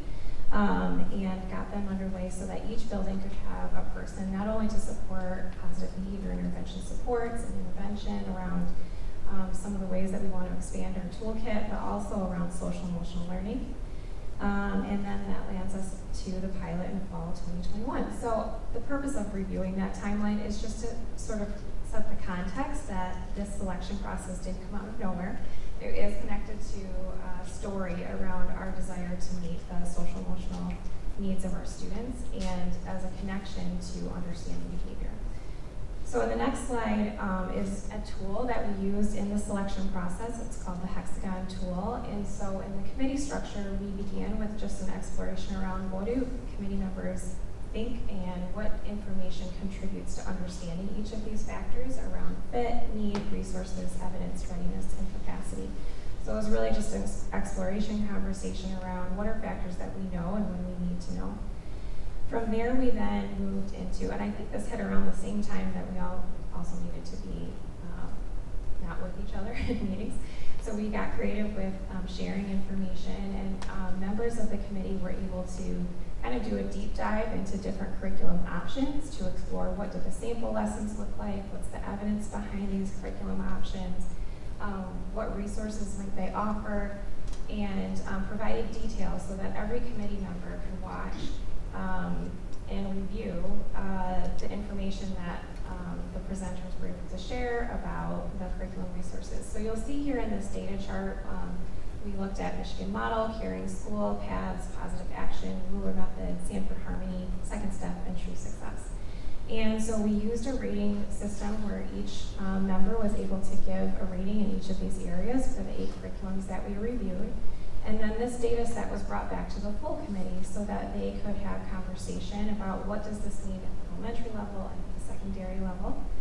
At the elementary level, there was a couple different ones that were discussed as sort of a high pick, and really the ruler method came out as the recommended option to pursue based on the training component that came alongside of the curriculum, as well as the ease of accessing the resources, and also just the ability to see a scope and sequence in terms of skill development so that we knew that we would be covering those skills over time with our students.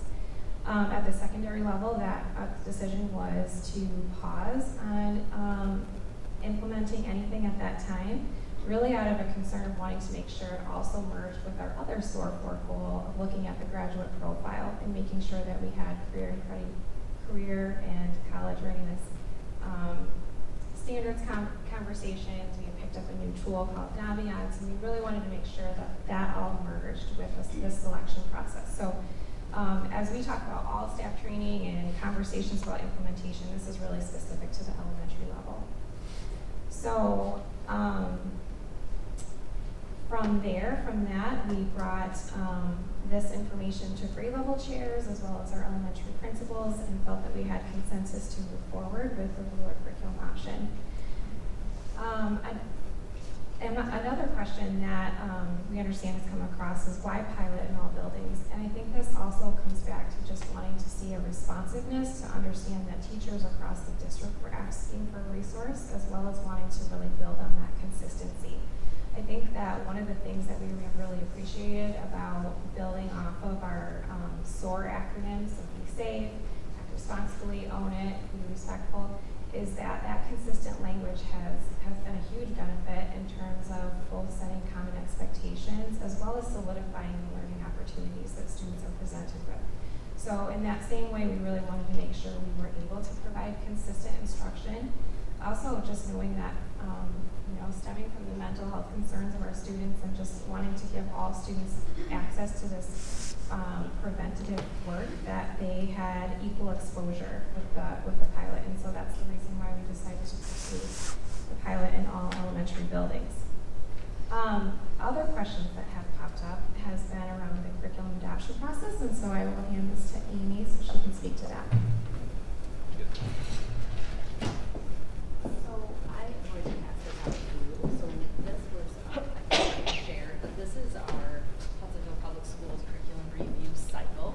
What you'll see on the screen or in your presentation is that we're currently in phase 2 of the process.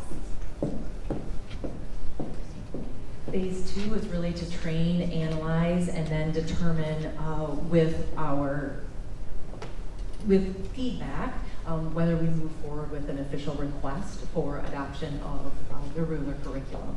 And so the documents that you have in front of you are that full curriculum review process. We're really in that phase 2 part of this process as we stand at this moment. And then attached, you'll also see the document that talks about the timelines for textbook and curriculum and course approval, which brings us to taking a look if our data continues, which I think, Mandy, you're going to jump into some data next.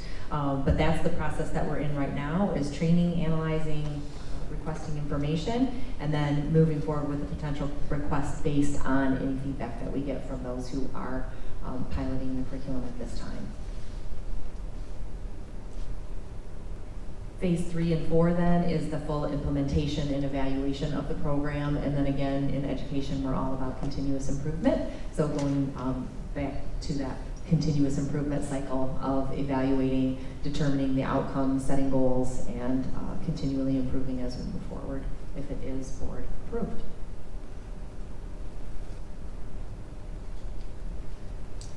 This leads us to our data, student data.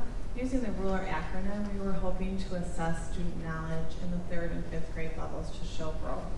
And this was based on Unit 5, which are feeling word units. And in Unit 5, for the 3rd graders, we assessed the feeling word competitive. And for 5th graders, we assessed the feeling word exasperated. And in this assessment, we pulled each available 3rd and 5th grader individually and asked them a series of questions regarding the ruler acronym. We then scored them on a scale of 1 to 5, 1 being unsatisfactory, 1 to 4, excuse me, and 4 being advanced. And across all buildings, you can see by the data, the 3rd grade pretest showed that 32.7% were proficient in knowing the ruler acronym with the word competitive, and the post-test showed that 72.49% were proficient after direct instruction of that unit. The 5th grade data, we have 7.6% of 5th graders were proficient in using the word exasperated, and post-test, they were 83.7% proficient in understanding the ruler acronym when it comes to feeling exasperated.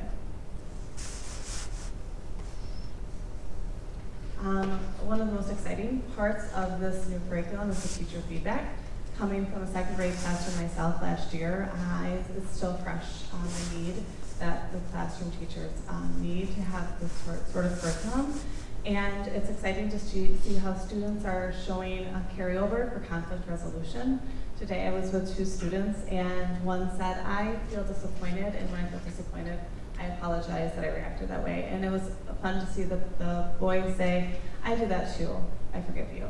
So it's great to see them use the vocabulary and the knowledge to just kind of take conflict resolution and learn it at an early age and have that healthy dialogue and conversation that goes with it. Students are also using vocabulary in reference to character feelings, which is impacting their recall and memory when reading comprehension questions. As a teacher who loves teaching reading, one of the most difficult components of reading is understanding how characters feel and why they feel that way. And in our Fontes and Pinnell assessments that all teachers do at least 3 times a year, a key component of the comprehension success is understanding how characters feel and why they feel that way. And our 1st grade teachers at Georgetown have come to me to say that they have seen a direct impact in how students are answering this question. And I think that speaks volumes because these are the 1st graders who have not yet had a full normal year of education. So these are the 1st graders who didn't usually have preschool, had an interrupted year of kindergarten, and are answering these complicated comprehension questions that these 1st grade teachers have not seen answered like this before. And also the mood meter, which is a ruler tool, can be integrated into understanding graphing. We're talking about negative and positive integers. I believe that's the vocabulary, but they're talking about this, they're understanding the value, what that means in relationship to pleasantness and energy. And students are using the language in terms of noticing and understanding the emotions of other people. I can think of one pretest I did with a 3rd grader about competitive. In the pretest, they could not tell me what competitive looked like or what it sounded like in another individual. And then the post-test, they said yes. They used it in a sentence and said, my grandpa is competitive when he golfs and he gets angry. And I also think it's a great conversation starter too, that competitive, we've had discussions that competitive can be a pleasant. Some people enjoy feeling competitive and some people don't enjoy feeling competitive. So it just raises the bar for conversation and understanding at a deeper level. So we'd love to just hear any feedback or questions that you have. I feel like I might have flown through some of my points, probably just out of concern of your time and also feeling nervous. So if I missed anything or anything was unclear, I'd love to hear from all of you. I just want to say thank you very much for this presentation. I found it very helpful. I've also had the opportunity, the last 2 weeks, I've spent a couple days at South Elementary, and I've met with 3 teachers. I've been able to see a couple lessons on ruler. Teacher feedback, overall they felt that it's needed, and they had rave reviews regarding the PBIS specialist. Rave reviews. Definitely indicated they needed it. They talked a lot about what you mentioned first, about how different buildings are different things. I heard from all of them about South Pride and how they use South Pride and how they like South Pride. They had 2 concerns. One was time. They are concerned with the amount of time that's devoted to this. All 3 mentioned that. The other thing they mentioned was strategies. They didn't feel there were enough strategies. Yes, you explain the feeling and you define it so that you're proficient in knowing what the definition is and like how to use it in a sentence. But they didn't feel there were strategies that would help the students if they are feeling sad. Like, what do you do when you're feeling sad? So that was just my feedback. I enjoyed my time at South, and I enjoyed meeting with them, and I learned more, and I did find this presentation very helpful. I would just say, yeah, we continue, anytime we start something new in a pilot and a new curriculum tool, it takes some time to see how it might fit with other resources that we've used in the past, or where the potential gaps are. So that's helpful to know and to process, and I think our team has already started to do some of that thinking. We know that there's great tools that others have found or adapted, and we'd love to make sure that we include the best of both worlds so that students are exposed to all of those things. As far as brainstorming strategies, that's also something our team has talked about quite a bit, and I think some of that is also just doing some explicit teaching around brainstorming those strategies, which takes time and practice, and we are kind of generating some ideas around that as well. So thank you so much for your feedback. I mean, it sounded great. I mean, they've taken the lessons from Ruler and not everything applied. So the PBIS specialist has been revising things to make it specific for the needs of Hudsonville. Yeah, definitely a need for it. Definitely. Maybe agree, presentation was helpful, great to see the proficiency data, the snapshots of it with the students. Is there a way to assess proficiency data with the teachers and teaching it? Their familiarity or comfort level? Do we have any type of data or metrics about ensuring that across buildings, across classrooms, that we've got consistency throughout the pilot? So speaking to kind of like fidelity to the curriculum. So one of the things that is unique about it is that every unit begins with an instructional lesson that's very highly scripted and pretty specific. And I think that PBIS coaches, as they've been assigned to grade levels, are also giving consistent training to grade level teams so that they all start off with a common understanding around the concept.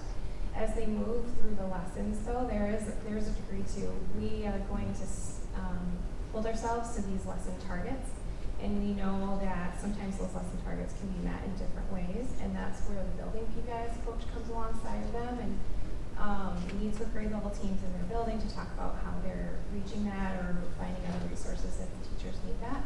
So I think at this time we are using the tools of common training platforms as well as our coaching to support fidelity.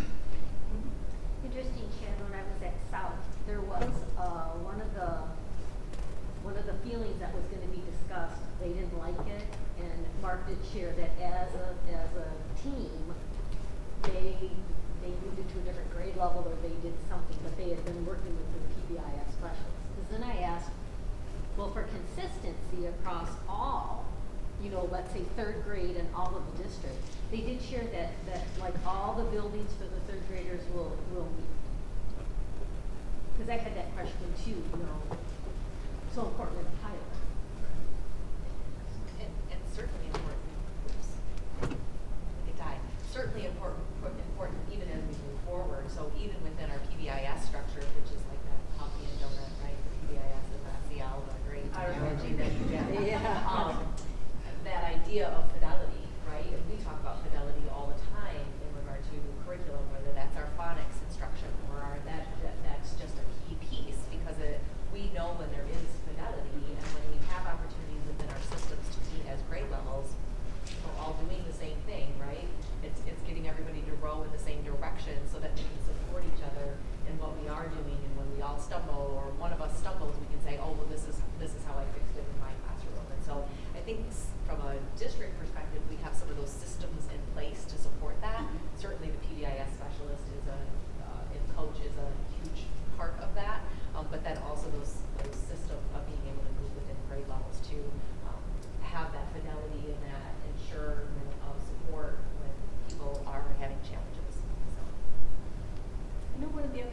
talked about when you guys first introduced this, is hopefully trying to help parents reinforce what kids are learning.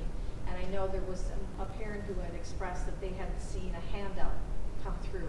And again, I don't recall how often that happens, but I love that idea of providing that additional help to parents. So they say, oh, now my kid understands. When they're angry, I can say, are you frustrated or are you mad? So tell us a little bit about that. In each of the feeling word units, at the third lesson, is a home partnership. So a specific sheet goes home with every student, and there's an invitation for the parents to interact and share their experience with the feeling, and then in turn asking the child to share their experience as well. We also have 2 events coming up in this winter and spring. We're going to have a family movie night in which we show Inside Out, and we will have ruler sheets, take-home sheets, and dialogue and vocabulary that will go home to help educate parents and families.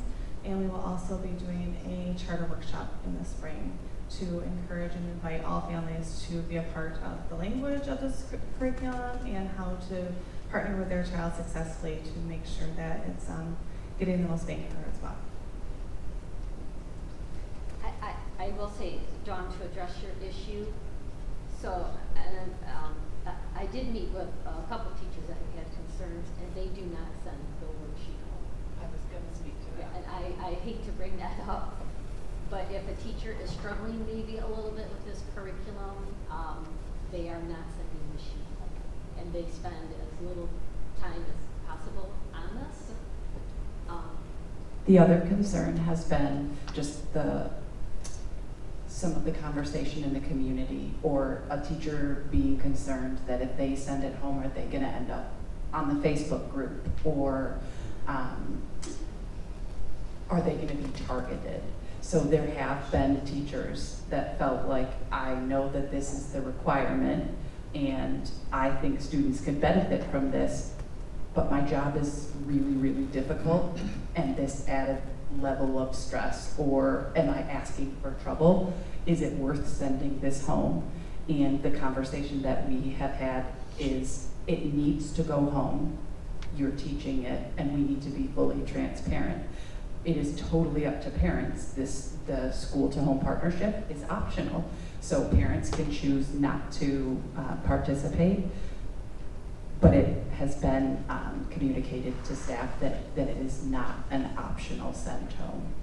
That's been the message. I know that our elementary principals too have included updates in their building newsletters, and parents can access videos that our PBS coaches team make that are on our website. You can find that under our student services portion, and it provides parents just another medium of being informed with what the kids are learning in school around the curriculum.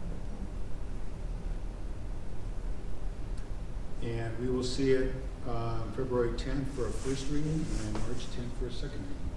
Jack, are those the correct dates? January 24th for work session, correct. First reading in February. I had January in my head, so yes. Okay, Come to okay. the board for work session recommendation on January 24th. Other questions, comments? One other question, for the board work session in January, will we have teacher data? Like, I know the teacher said that they've been surveyed. Would we be able to see that survey data, like the N is, let's say, 100, and the questions that were asked and how they rated? Absolutely, yes. That survey is going out again this week or when we return. I can't recall now. We just recently did it, so I don't know that we've had a chance to I unpack know that. the teachers had said that they've completed surveys. Good, thank you.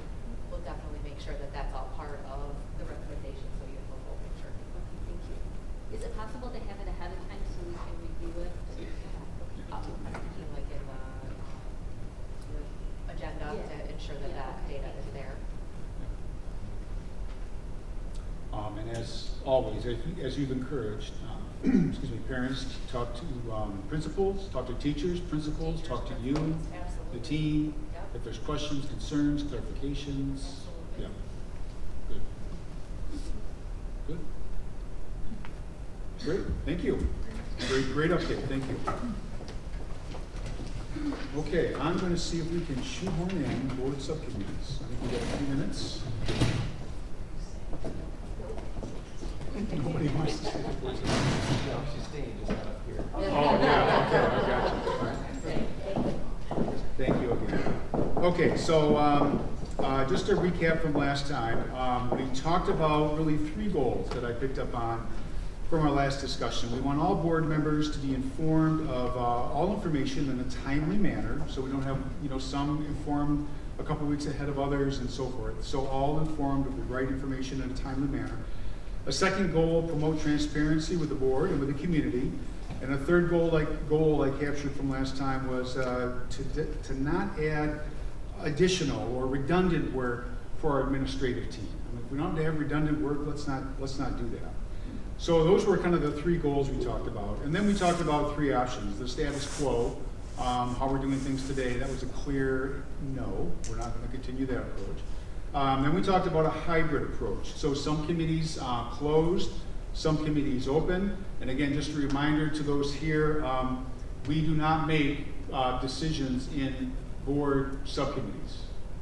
Those are only used to review proposals like we saw tonight, the administration may be bringing forward, review them, kind of ask questions about them, probe them, make sure that all the bases are covered when we see those, but no decisions are made in those. So the second approach was a hybrid.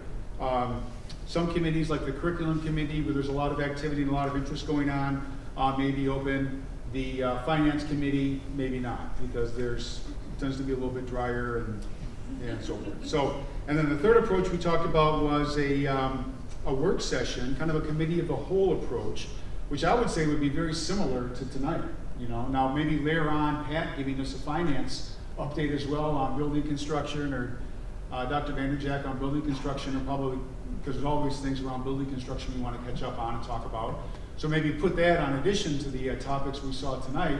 But that would be a very good example of what a work session, committee of the whole type of approach would be. So thoughts? I guess I'm looking for some. We don't have to vote on this, so it's a board consensus on how we go forward. We did want to have this decision, or this consensus, before we go into the new year, just so we're ready to go into the new year with it. So I'm going to open it up for discussion and comments for about 5 minutes or so, and then we can 5-10 minutes, and then we can make a decision. I think you've all had plenty of time to think about it. So I'm looking for thoughts, opinion, preferences. Can I say that? Yes, please. So real quick, I think there's a lot of content that is important for all the board to hear at the same time. And in the past, we've always done subcommittees where we would have a similar presentation.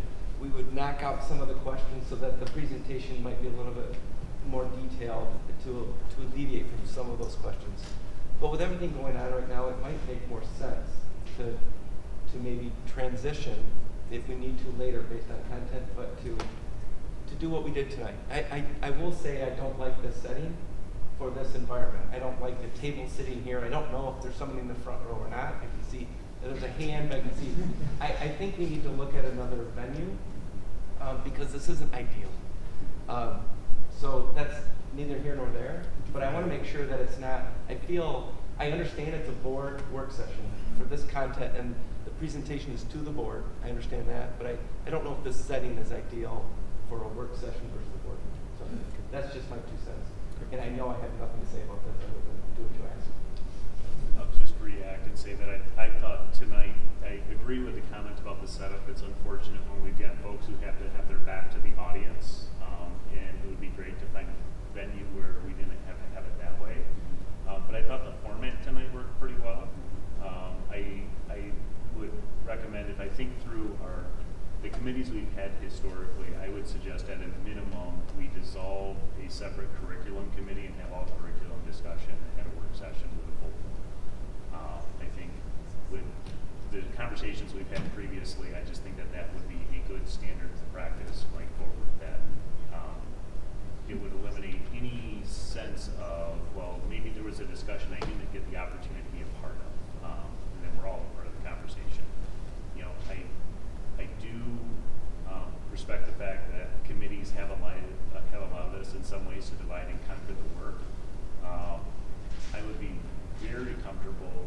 continued with a committee like policy and let, you know, I'm willing to turn it over to any of my colleagues who feel compelled to want to participate. I know I've had my run on the policy committee. I'd love to share the wealth on that. But that can be sometimes a lot of reading in advance to just understand and have meaningful input. And, you know, if policy committee needs to be open to the public and the public wants to come and comment on policy, so be it. But I think that that's been valuable to divide and conquer work that way. I think what probably requires more thoughtful discussion, because I could certainly argue both ways, is with finance and HR, I know at times there have been topics that as we're bouncing ideas around and, you know, talking about contractual issue with a building subcontractor or something like that, sometimes there's conversations that don't lend themselves well to just public exploration as we're exploring what direction should we go with something. Certainly any decisions have to be made in public, and I respect that, but I would, to the comment around redundancy, I would hesitate to keep all of the committees separate, but also add complexity associated with, you know, having to allocate an unknown amount of time to every meeting for public comment periods and all of that.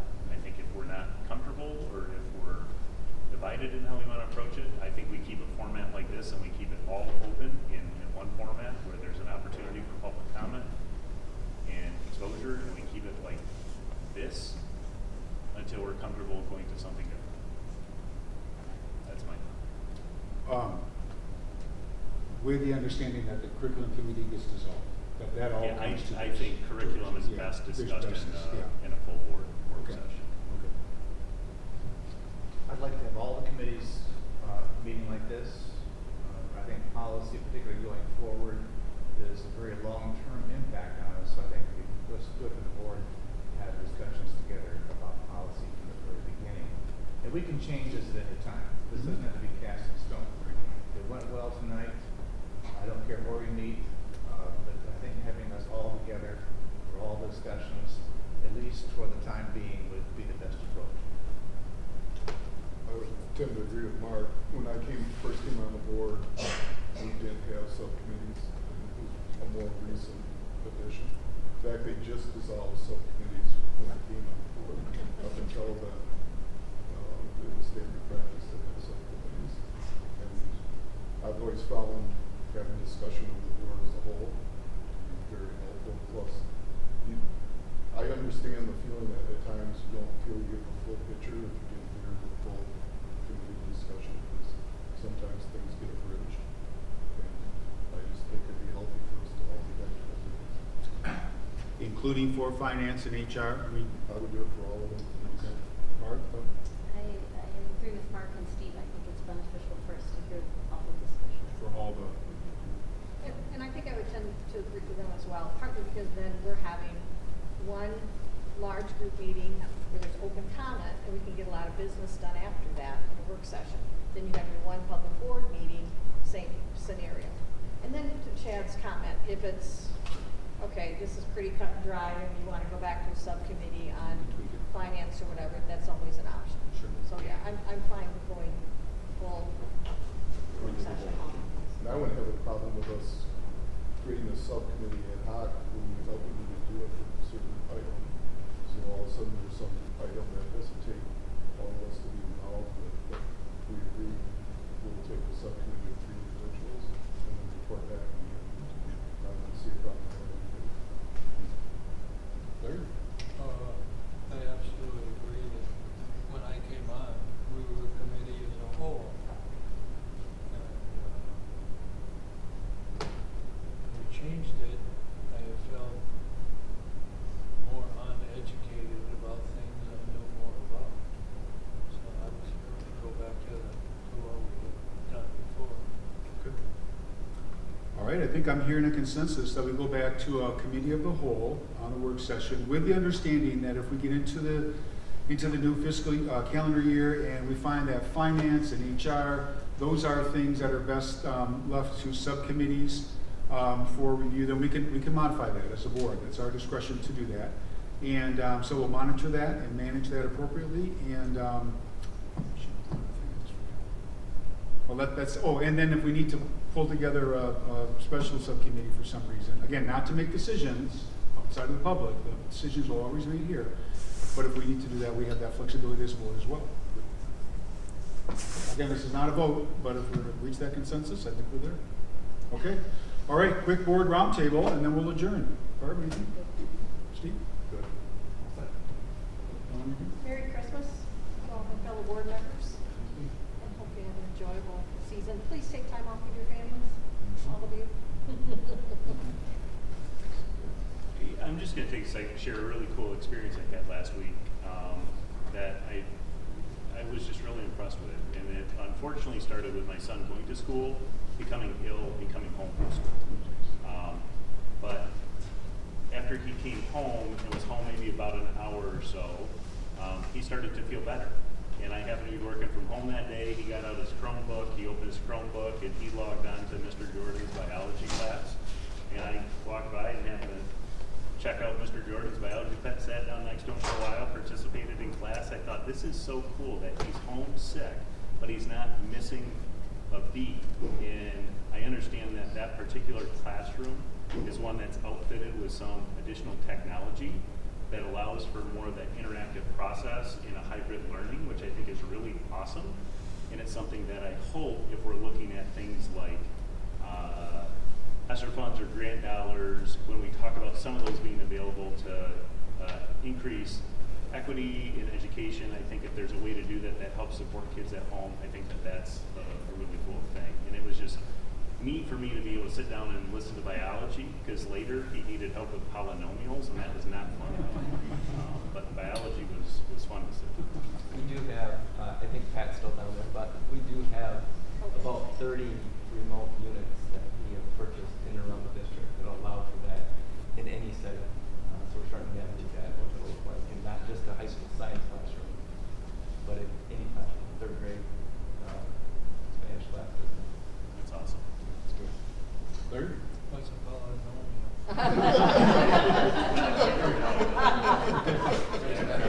All right, I'm sorry, there anything else? No, that's it. Okay. To Doug's comment, you may see some venue changes for work sessions. I agree that this is kind of an unfortunate venue. So if you see that, it's not because we're trying to exclude the public. We're just going to try and maybe get some venues that are a little bit more conducive to this sort of layout. So bear with us as we work through that. Okay, can I have a motion to adjourn, please? Motion by Mark Davis, support from Steve Overman. All in favor, please say yes. Yes. We are adjourned. Thank you, everyone.